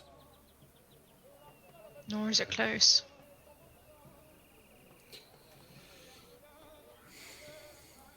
And what is our stake in this? I mean, if we sit down and we think about it, what is our stake in this current situation? Well, that Are was we willing to? that was something I was going to mention next. Is we kind of got our own thing going on. We got to be looking into information for that. If we end up in the north, traveling through there for months on end, not really looking into this thing. Next thing you know, something comes up regarding our situation. We cannot as easily transport ourselves between continents. I mean, unless you guys can do this thing. This is far beyond my scope of capability. You hear from the other room, Mana. What the hell is this? She comes out with a little pot. It looks like it's full of plants. It's all 4-leaf clovers. What the fuck is this? I've never seen this before. Ingue, this looks like your speciality. Do I recognize the four-leaf clovers? You can make an investigation check too.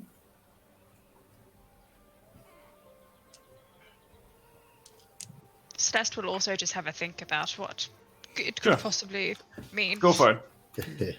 Make a Should we nature check if you want. Nature. and plus- Nature instead. Same thing. Right. Oh, good. 28. 28. So you know that four-leaf clovers is very, very rare. It is a, how should I say? It's kind of a mutation in the original plant, but it's a rarity that is celebrated for good luck. It's often depicted with certain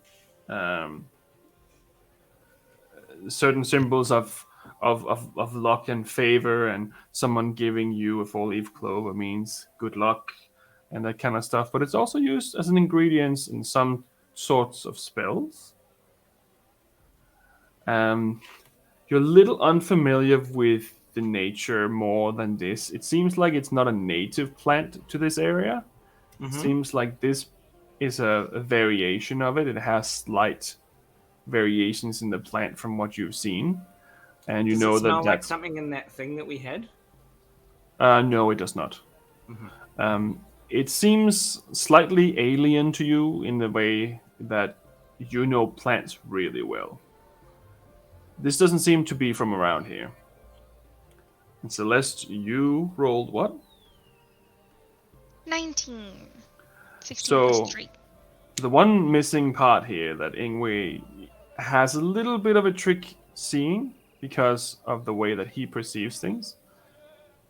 This is a four-leaf clover from the Feywild, which are common to be used amongst leprechauns. Wonder where these. Man, this is odd. Look at it. It's a Wow. 4-leaf clover. Yes, I know. I can see there's a whole jar of them. Is that right? It's a whole pot just full of like only clovers, and they're all four-leaf clovers. Wow. When you said they're common, did you mean commonly used among leprechauns, or they're common in the Feywild and used among leprechauns? Leprechauns have a tendency to live in areas where all of the clovers turn into four-leaf clovers around them. It's one of their innate abilities that simply just happens around them. Would it be rare, like, for me to see them? Like, is it a rare thing where I'm like, oh wow, this is a lot of 4-leaf clovers for something that's like... It's not rare for where you're from, but you know how rare they are here. And you can see that this is the same type of plant that you're used to, and that doesn't exist on this plane normally. Not naturally, at least. Very strange. These are not common here, and to have so many of them, it's remarkable. I mean, sorry if I'm jumping in here a little unsure, but why are we all so fascinated with this part of plants? Well, Mana said that it's she was looking for things that were unusual in this space, and this is unusual generally, very rare, different, and wait, did you say Celeste? Well, they're rare here, yes, certainly. But there is a fey creature, I suppose, that I'm quite familiar with from back home that creates these quite abundantly. It's not necessarily rare to come across them where I come from. And the creature that creates them is quite tricky. And I'm just trying to draw parallels. What does this creature look like in case we need a warrior? They're like fanged or glowing eyes. Depends, really. They can make themselves look like whatever they want, but what I know, the common description of a You have probably had a few conversations with a few, I think. So this hasn't really dawned on you until this very moment, because it hasn't been relevant. But usually it's gnome-sized creatures with pointy ears. Similar to description you've actually heard before. When everyone had their memories erased and you were attacked by a snake.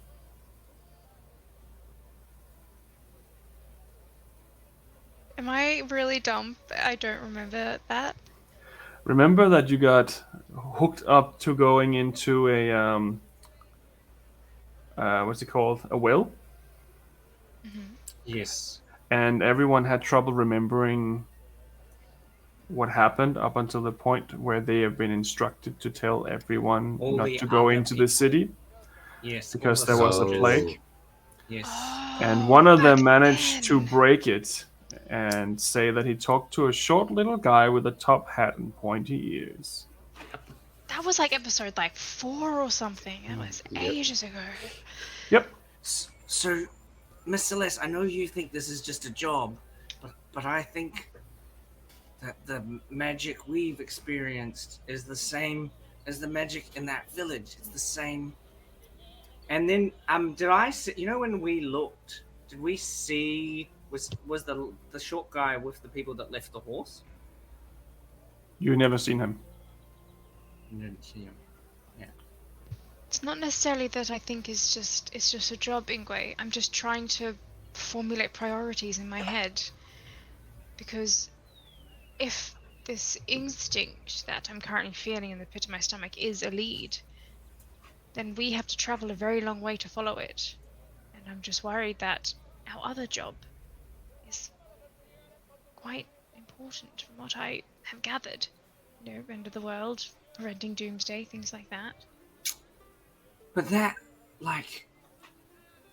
when that village was where we started the other job. That's the same.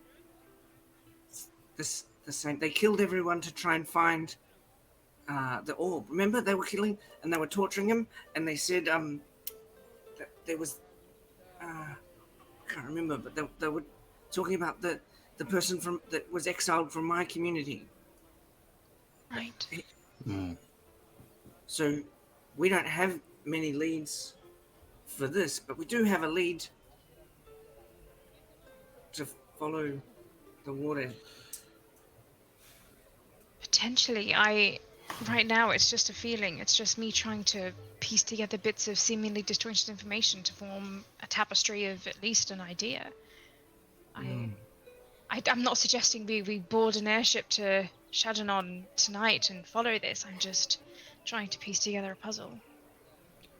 Yeah, a lot of pieces. Because, I mean, back in that town, we suspected those individuals were looking for what we found, right? Keystone. Sort of look slowly at Mana. What are you talking about? I'm gonna need some tea. This is a very long conversation. Does anyone want tea? Coffee, Sure. please. Right. I feel weird. There's a dead body in the next room. Should we? Let's go to my place instead. Is that better? I mean, she'll be sorely missed, but I will make sure everything will be taken care of here. Yeah. Just feel Actually, quite strange. It's just a bit. Right. How about we go outside, you buy your own tea so you don't think I'm poisoning you or anything weird. Then we go to my place, you drink your own brought tea in your own brought cups, and we'll have a rest. I have just Alright. fought a dragon, some giants, and I think it was a lion. I'm not quite sure. Maybe that's better. I have a feeling you didn't fight any of those from what I'm understanding, but I know Hey, what you're saying. It still counts. It still counts. All right. One of them real fucking well. Anyway, Understood. let's have it. Where should we meet you? Where is your Well, residence? you can come with me if you want to, or you can meet me there. I am in the High Council area. I have my own abode there because I'm affiliated with the Technomancers Guild. So I am, I work there. All right. Okay, well, we'll meet you there. Right. And she pulls out this little glove and she puts it on and she lifts it up and you see like an imagery of how the house looks. Let's look for this one. Oh, that's so unique. Yeah, it's pretty cool, eh? Anyway, I'll see you a little later. I am going to have to sort this out with the authorities. You should probably not be here when they arrive if you want to keep this. Right. Why will the authorities come here? We need to. There's a body here. Oh, yeah. Someone was killed, Ingue. It's murder. Right. Right. Let's meet up. Should we say 10 minutes away from now?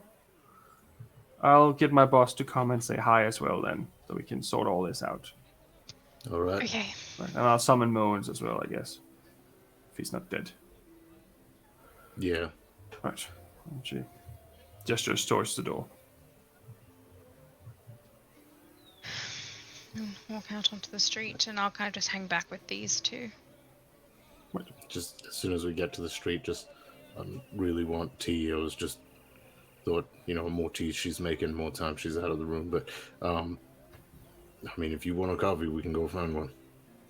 I think that coffee would be the worst thing for my nerves right now. Understood. So yes, Ingue, Yeah. you were saying about the keystone. Well,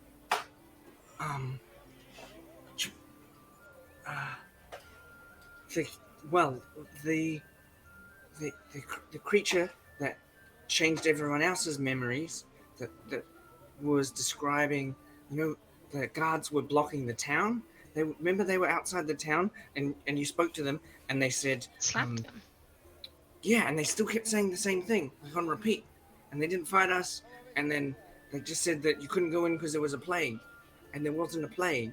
There was like that big snake creature that was dragging everyone, and then they were torturing, and the guy that was torturing everyone was a reject, was exiled from my home. Yep. So this is ultimately connected. If the dream item is a powerful item, if they're just gathering powerful items, maybe they're not connected. Maybe they're like, oh, we want this powerful item and this powerful item and this powerful item. But I think that it's connected with the... Just to clarify as well, did you describe a leprechaun before, Celeste? When? Yes, well, Yeah. I suppose that's what I was asking Tom earlier, was would I know what a leprechaun looked like? And he said you probably have many conversations with Yeah. leprechauns. Yeah. So I would have been like, typically they are like short and wear hats and are very mischievous, and I don't think I would have ever had any like negative experiences with one. I would just know of their They're- overall nature. They're Yeah. big tricksters. Yeah. And some of them are... Let's put whoopee cushions in the court and the chairs and Some of them can be a little bit over the line with their trickeries, but they don't try to do it as evil intent, but they just happen to be crossing over the line by accident because it's such a good joke or a trick. Most of them look pretty much like gnomes. They just have a lot pointier ears. And these tend to all be well dressed, even the ones that are of the lower ranks. they have all like sharp tend to- teeth, correct? Well, they have a little bit of sharp teeth. It's not like vampires, but they have a little bit of a fang going, but not like a vampire. It's more like I have one. And some of the other teeth are a little pointed too. Yes. So yes, that's they're delightfully fun to watch. Some of their stories are incredible, but you don't want to get on the wrong side of one. Well, clearly not. No. With what you were saying before, anyway, the guards outside, they mentioned someone speaking to them, right? Top hat, pointy ears. This here. Someone's clearly knows us. Granted, they could have gotten that information at the door. I'm aware now. So I just want to reiterate the power that a name has. I just want to, just another quick conversation. If it can be avoided, do not give your name to any strangers. Just another quick reminder. I mean, that's gonna be real tough for me. This is like, I mean, how do you ever introduce yourself to new people? Like, Celeste. so it's like the full name. You don't. No, never give anyone. I mean, if it's someone that I think may use my name for ill, I shall give them a fake name. But most of the time, I never give anyone that does not directly ask for my last name because of, issues. That makes sense. Because then they can talk into your mind and trick you into thinking they're Or a god. impersonate you. Yeah. But So you- it seems. Like when I could, if I was listening into the person's thoughts and they knew all your thoughts and just copied your thoughts, then we couldn't find out. Names are Yep. magic. Fucking apparently back where I'm from, full name's good manners. Shit. All right. Well, I'll do my best from now on. I guess let's go figure out what the fuck's going on. Shit. So John's what? just- So is our plan to go and speak with Mana back at her residence and speak to her employer and I guess determine what the next steps are in this whole process? I'm very clearly the least experienced in this kind of shit, so I'm happy to ride along whatever you think's best. But I mean, I think at least speaking to them and figuring out what the fuck they know about this, and maybe if we mention the item, if we think we can trust them, and what Moans told us it was capable of, we can at least formulate a better plan, Right. or at least a more informed plan. Agreed.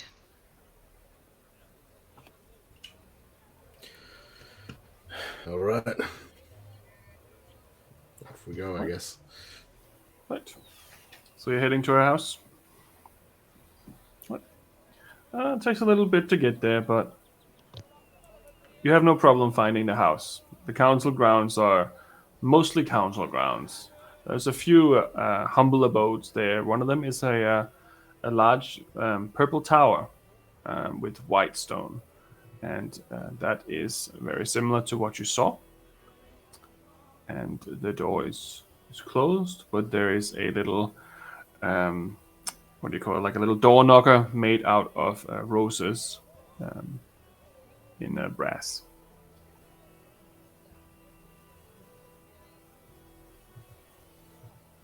So you knock, the door opens itself, and you see a stairway leading upwards.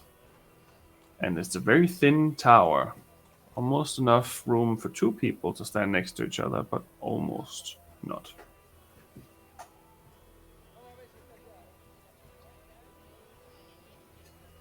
I'm guessing you're assistant. Make our way up the narrow, windy staircase. You move up the staircase, and as you get a few, maybe 20 feet up, it opens up into this giant room. It looks almost like a mixture between a lounge room and a dining room. Looks like our whole house is pretty much one room.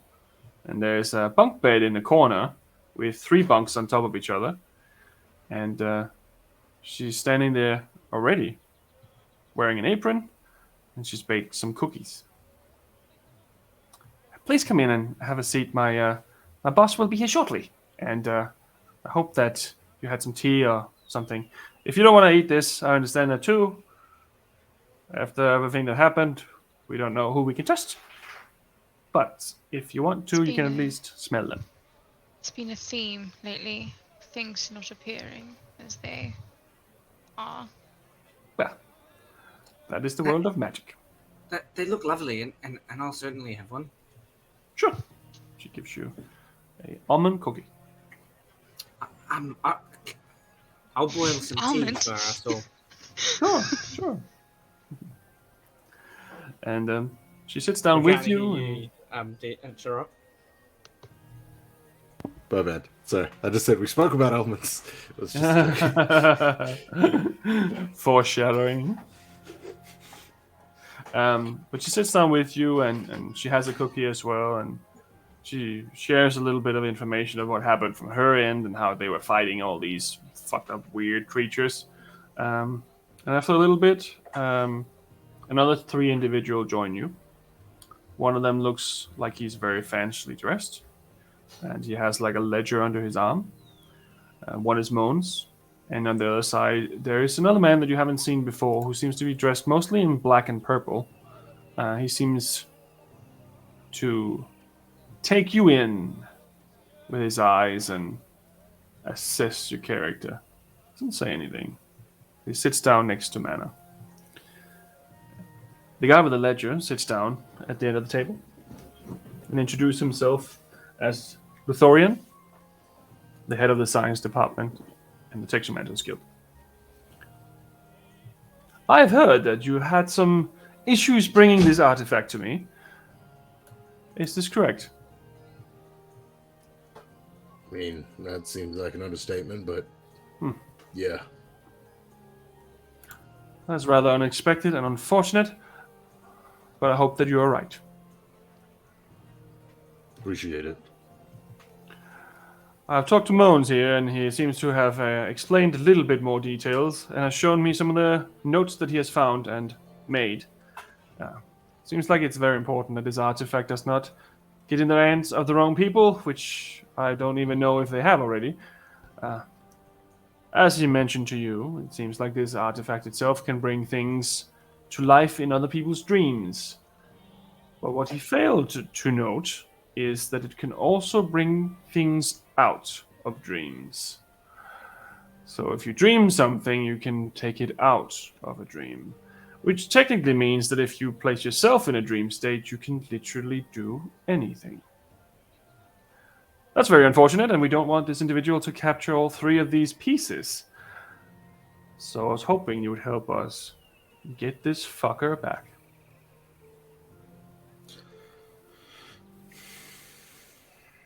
Certainly something that we could consider. I mean, I know I do not speak on behalf of my friends, but I do think that we would be more than willing to put forth our efforts to help recover this. Right. We do not want to see anyone else suffer in the way that we have. Great. We have managed to reverse engineer the teleportation circle to the extent of we can send someone once to the other side. But we don't know where that is. Theoretically, it seems to be somewhere cold. We don't know for sure. It could also be in the ocean. If you're willing, we can send you after this individual. Or if you would prefer not, I will find someone else. I understand that you've gone through a great ordeal, and I understand that Mana here has tried to gather the pieces as well as possible. And due to the nature of the city's array, we are very busy ourselves at the moment, cleaning up all the unfortunate souls who fell under this illusionary spell. I have a question for you, Dungeon Master. Right? The magic that you're describing with being able to make dreams a reality in the very real sense of the word, specifically with creatures, is that familiar to me in a very real sense? Yes, it seems familiar in the sense of what you know from where you're from. It seems to be potentially a artifact based on the thievery. Not necessarily made there, not necessarily made of the same type of magic, but it has some similar features of certain aspects of Feywild, so to speak. I think we may need to have a quick discussion as to what our plans are. Right. Well, I will leave you to it. I'll be in the city somewhere. You can send me a message if you want, or you can get Mana here to send me a message. Yes? Mr. Luthorian, before you go, so to help us make our decision, you're sending us on quite a dangerous quest. I think that the first job that we got hired for was like for 400 gold. I know that we didn't complete that job, but this sounds like a bigger job. Mr. Jean here has a family to support, and we were heading kind of to his family. I think this is really important, but I'm a bit worried that we might need some extra resources. Right, no problem. And looks at the guy wearing the black and purple. Pay them, and he gets up and he walks out. And the Mons just humbly follows along, and the guy in the black and purple looks a little like he doesn't really wanna, but he pulls out a little pouch and he puts it on the table. It's 4,000 gold. Don't fuck us over. And he walks out the door. You're not related to the gentleman, are you? That could be. Just a side note, if you say no, I want that back. Right. 4,000. And he heads off, and Mana's like, ooh, wow. That's a pretty penny. Anyway, T? First of all, holy shit. Secondly... Now, Sean, you don't have to swear. I don't have to do anything. That is true. The man that dropped that off, it's the only one I didn't catch the name of, and I'm sure you can understand under the circumstances. I'd just like to be on familiar, at least first name basis with Of course. these people. He doesn't talk much. His name is Vinja. Yeah. Vinja. Vinja. And his role within the city? Oh, he's kind of like a treasury kind of person. He's assisting Lithorian and myself in keeping track of the money and organizing the finances of things. It's a bit stingy, but all right, good to know. But obviously not today. But yeah. Do you have a smaller private area where we could speak more privately here? Sure. If you go up that little stair there next to my bunk beds, I have 3 bunk beds because sometimes I just feel like changing it up. Upstairs, there's a little room. If you knock 3 times on the door, you get to decide what size you want the room to be. Just knock 3 times, and then you just imagine in your head how you want the room to look. And you work it out. It's magic. Wow, amazing. That is quite a feature. It's a bit of like... I got the guy who made the pods as well. The guy who made the pods, he's in the city. You can... It's quite interesting. Like, have you ever tried no sound at all? Like, complete silence? Like sensory deprivation. Exactly. So this guy, he has this really great idea. So he makes these pocket dimensions that people go in and sleep in. And then they're perfectly safe there until next morning they come out and there's no sound in there. It's great, really. Sometimes it can be meditative almost. Anyway, but I got the guy who did that to also make this room up here. So that's just a side note. But yeah, whatever. Very interesting. Well, which one of you would like to do the honors? Where's up the stairs? Right. Just imagine him like keep knocking and opening the door and then closing it and knocking again. And like... No. So you watch Ingue at the top of the stairs when you ask which one of you do the honors, and he takes a deep breath in.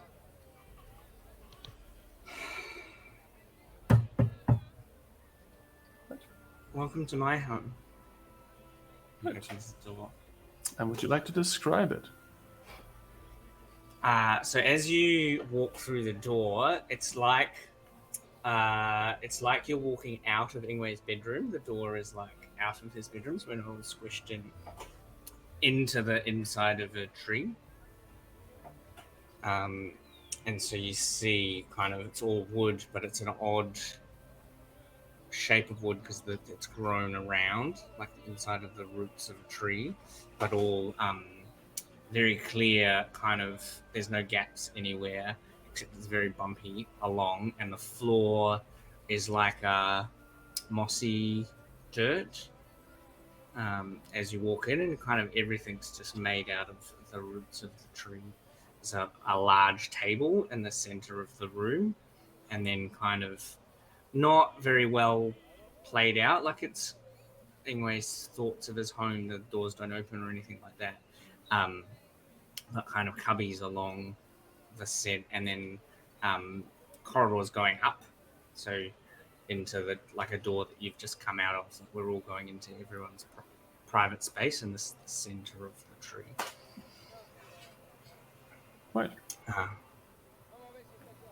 Holy shit. Lovely in here. This is something anyway. What an imagination you got. It's not. This is what my home looks like. I think with these kinds of, if you ever get in this, if you want to do it, John, it's easier to do. It's easy to hold on to spells if you do something real. Understood. You could do it too. Like we could go to. I mean, it's hard though because. Yeah. No, it's fine. I'd like to stay here for a while. Yeah. Wonder if they'll let us use this as a place to stay temporarily. Feels weird. Just be like, hey, private room. That's a really nice room. You mind if we stay in there for a bit? But I mean, who knows? We should get one of these. Yes, perhaps we should all buy a house and each have a room like this. Well, the lady said if you could get someone to do, if we could get the door. I think the spell was the door, and then you open the door, and it creates the space. Anyway, I think I can do this. And I walk over to the pantry. Does like the pantry door open? Is it like everything that I can imagine happened? Yeah. So I open the pantry door and bring out some like pies. Like a muffin with like a sauce inside it. You can feel that it doesn't feel like it doesn't feel like real food, but like constructs or tools and such seems to feel right. It has the same structure. It's just not. It can't create consumable objects in that sense. Yeah, we can't be fulfilled. You know, you can eat it, but you just don't get anything out of it. Okay. Sean's gonna also, as Ingue turns around and puts those down, he's gonna grab Ingue by the shoulder and then just pull him in for a hug and just be like, oh. Quick thinking and the pay. That's gonna go far for us. Absolutely. Sometimes you're a wizard with your words. I don't think you get enough credit in that regards. No problem, Mr. John. Seems like money's important in this place. It is. So, I think we decided we're definitely gonna go, right? That is the feeling that I have. I mean, it is worth a conversation, but all roads seem to be pointing us in this direction. And so far, where the road has led has been where we've needed to be. So, I mean, the only question I have, which I'm hoping y'all will know with your understanding of magic,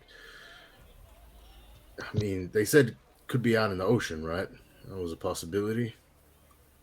Do you know if these things can move you to move in vessels? What if they transport it to a ship and we go across and suddenly we're left in the middle of a frozen ocean?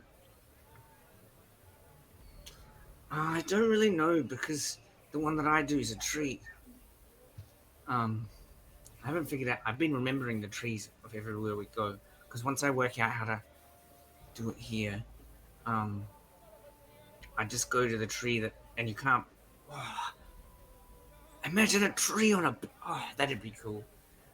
But that would be cool. I don't know. do I know if it has to be a static point? It has to be a static point. It will take you to that area, but that area could technically be a little bit off the ground. So let's say there was a ship over the water. I mean, I guess so. But then you would have to have it over the ground, not over the water, because the And it water is wouldn't be able non-static to object. be, like, as an example, I'm trying to use logic the way that Celeste would use logic. That it wouldn't teleport us into the middle of the ocean because you need to have a point there to Yes, be no. able to anchor you. So unless it's on the bottom of the ocean, Yes, in which case we're going yes. to be crushed instantly. Yes, and it cannot teleport you into the space of the sky. It has to have physical surface within reasonable boundaries. Like the tree. So even if they put the tree on the ship and moved the tree, you wouldn't end up in the ocean. You'd end up with a tree wing. Yes. Yeah, same Okay. same magic. All right, that was just my concern when they said out in the ocean. I thought, shit, that's about the last place I think we want to Perhaps be. it's a beautiful island. Sure, didn't you say the water was damn near ice, though? Perhaps it's a cold island. Ice. I'd love to see ice. Is it cool? It's The cold. coolest. Okay. Well, you've been to Shadownon, Mr. Jean. I think we should spend this money to get the things that we need to be the best us that we can be. We can gear up and head. Also, DM clarification. Where I'm from, is that technically part of Shadownon, or is it No, it's further down, very close? further north, further south. It's Yeah. between the capital and Shabnan. Yeah, it's like where the snow begins, but not where Shadownon technically starts. Okay. That's the reason for the name of the duvet forest is because it's like a duvet covering. Yeah. I mean, yeah. I know sort of what it's like heading there. But once we're in, I'm not gonna be particularly helpful there. I may know a little bit. Again, I've known some people who've been up there or come from sort of places nearby. I knew someone from the island of Itna, which is out east, but yeah, Shadownon itself, not going to be blind, but definitely not going to be seeing super well, so to speak.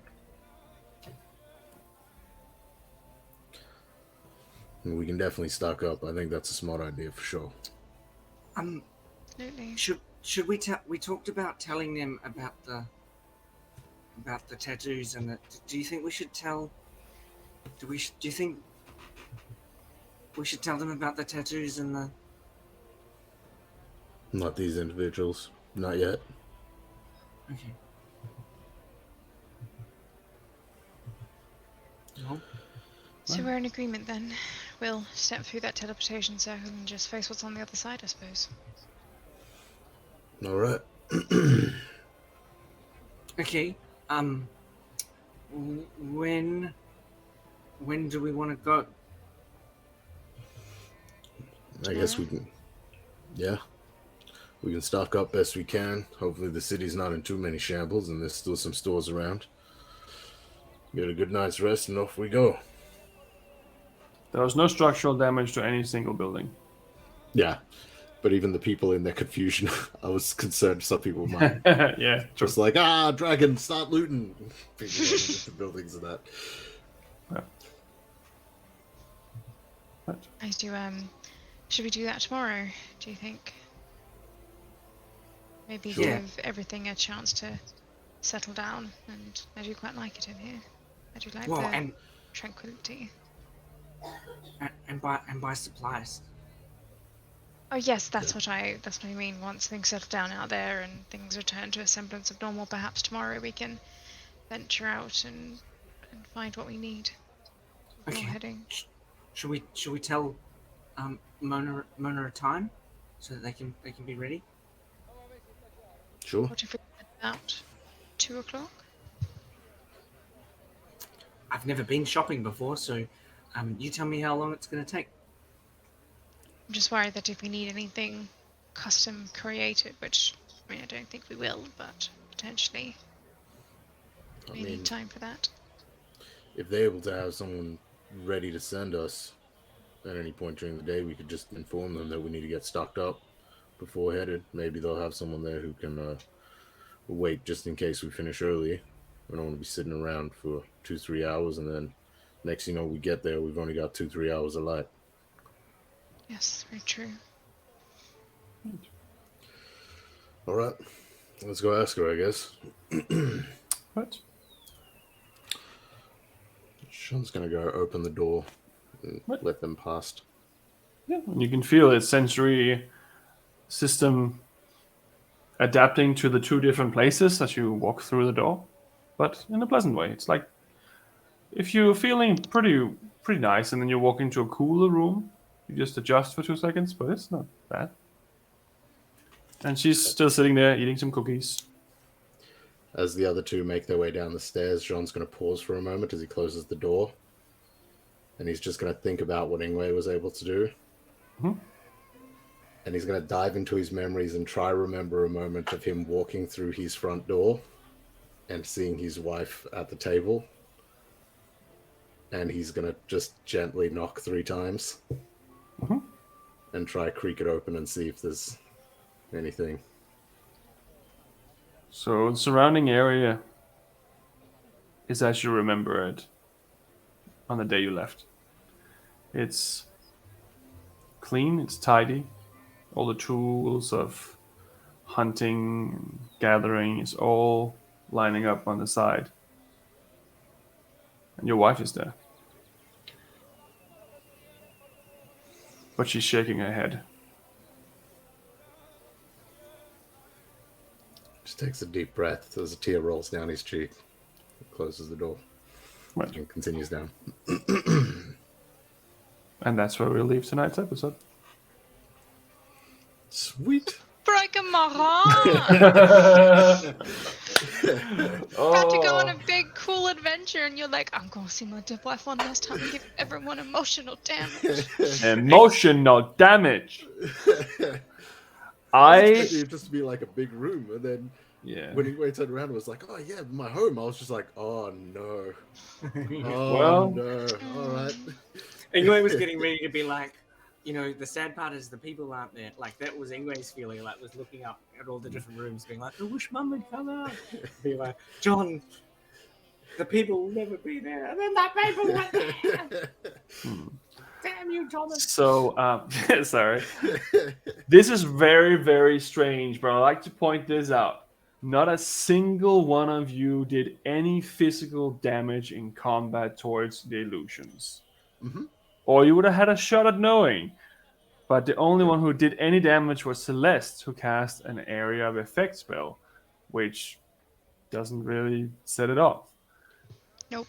That's just how the dice work. I Because noticed that after. yeah, I was, I was just like, that is a wait a little too second. close. What's going on here? Anyway, yeah, I was like, And I'm so... Because I had a feeling when we met that Jane, and I was trying to do an inside check, and I was trying to smell... I had a fucking feeling. If I ever see that cheeky motherfucker... well, you did try to do an inside check, but she was pretty good at lying. "Yep." Anyway, that was tonight's episode. A little bit of emotional damage, a little bit of lying, a little bit of deception, a little bit of combat. I mean, and you leveled up. Yes! Does this mean we get more tats? Yes. Hey. So cool. I will say for the brevity of this that the tattoos will probably appear after you had your conversation with Mana, just for the sake of it. Just because that's going to be weird. But yes, you have leveled up and you can level everything up. Hell So yeah. exciting! There you go. Get your roll your 1 hit point, Ingwe. I'm trying to look at. I think it's 8. Is it 8 Are we or 10 for a rolling druid? our It's a D8, I think, for a rolling druid. our things? I think I'm a D8 Oh, yeah, as well. D8. Everyone's D8 except for Sean. I think it's D10. D10. I believe. How do you High know? roller. It says under the class. Your hit dice? I am pretty sure Bard is 1D8. Yeah, I think they're a D8. I don't know why I'm looking at the monster manual. That doesn't really help me, does it? Pretty sure. Yeah, I think everyone is a D8 except for wizards, who is a D4, Oh. and barbarians is a D12, and warriors is D10. I think everyone else. I think rangers D10 as well. All right. There's Total fixed HP, I could be on is 28. Mhm. Average is 26. Possible is God. 40. And my HP up by 4. That's another hit you can take now. I mean, depending on the creature at least. That's Oh, more yes. HP than I've got from my other 3 rolls. Fair. Hey, I rolled a 7 on my D8. Oh, that's pretty good. nice. Pretty I good. rolled a 4. Okay. Thank you, Rodimus Primal, for joining in on Hey. watching us. We are about to end the stream, however, but thank you for dropping in. If you haven't been here the whole time, of course you've been here the whole time because everyone loves to watch us get fucked up by dragons. Love it. Right. Well, So excited. if you have any other spells, anything I else, can you can change level my it up spells. until next time. Yeah, it's true. You can level it up until next time. But let's find someone to raid and let's roll the magical dice to see which one of us. Oh, that's a fucking 4. Who gets to pick who gets raided? Alright, so it's a D20, yeah? And then whoever rolls. I'm going to use my big chunky boy. Yes. Fair. Still haven't got my new dice yet. For this. Me Yeah, I neither. yeah. rolled a 20. I rolled a 20. 20. What did you get, Celeste? 14. I thought I was going pretty well. Oh, that was pretty good compared to the overall standard, I think. I think Oh. last week I won with a 6. So Yeah, this is my second Well, week in a row. shit. That's true. That's true. I got a whopping 8. Weapon 8. A whopping 8. Sounds like attack rolls to you, Sean. Yeah, I Emotional damage. know. Oh, damn it. Ooh, there are a fair few on tonight. Hell yeah. Spread the Interesting. love. Woo. We got Eldritch Scribe. We have Sparhawk Games. Oh, yeah. Sparhawk I games. haven't had them before. That sounds new. Looks like they're playing the new Wildlight. What's that one? Witch Wicked? Beyond the Wildlight. Yeah, that's the one. Wild Beyond the Witchlight, one of them. Yeah. Nice. Looks like they're playing that. That's a rerun. That's a rerun. The Fourth Culture. They're playing the last chapter of something. And then there is Phoenix Wacky, which I believe rated last time. They seem to be doing more sort of class builds and character builds for upcoming games. Fair enough. That Mhm. second one, that was like that we hadn't seen before. Let's do that. Yeah, Sparhawk Games. Sweet. I'll load that up. Very cool. Hope everyone in chat has had an awesome night tonight and had a great start to their week. Happy Monday. Yeah, happy Thanks for Monday. tuning in. We love you. Love you. Okay. Oh, It's let's loading. Farewell. Radio. 5-second countdown. We'll be ready. Druids get no abilities. I got my best ability now. 2 attacks and an action. Two attacks. Yeah. I just want to change my spells. Oh, I've been so sick of like, I've already got Oh yeah. that shit. Fair. Right. Ah, Is ready to everyone go. ready to go? Oh, Sean went to the Feywild there. Whoop. There we go. Cool. Alrighty. Well, let's go. Everyone, love you guys. watch you next Monday. Watch you next Monsters Monday. and raid him. Woo! Once it's raid him, see you guys. Raid now. Let's raid. Woo! Sweet. And we're raided.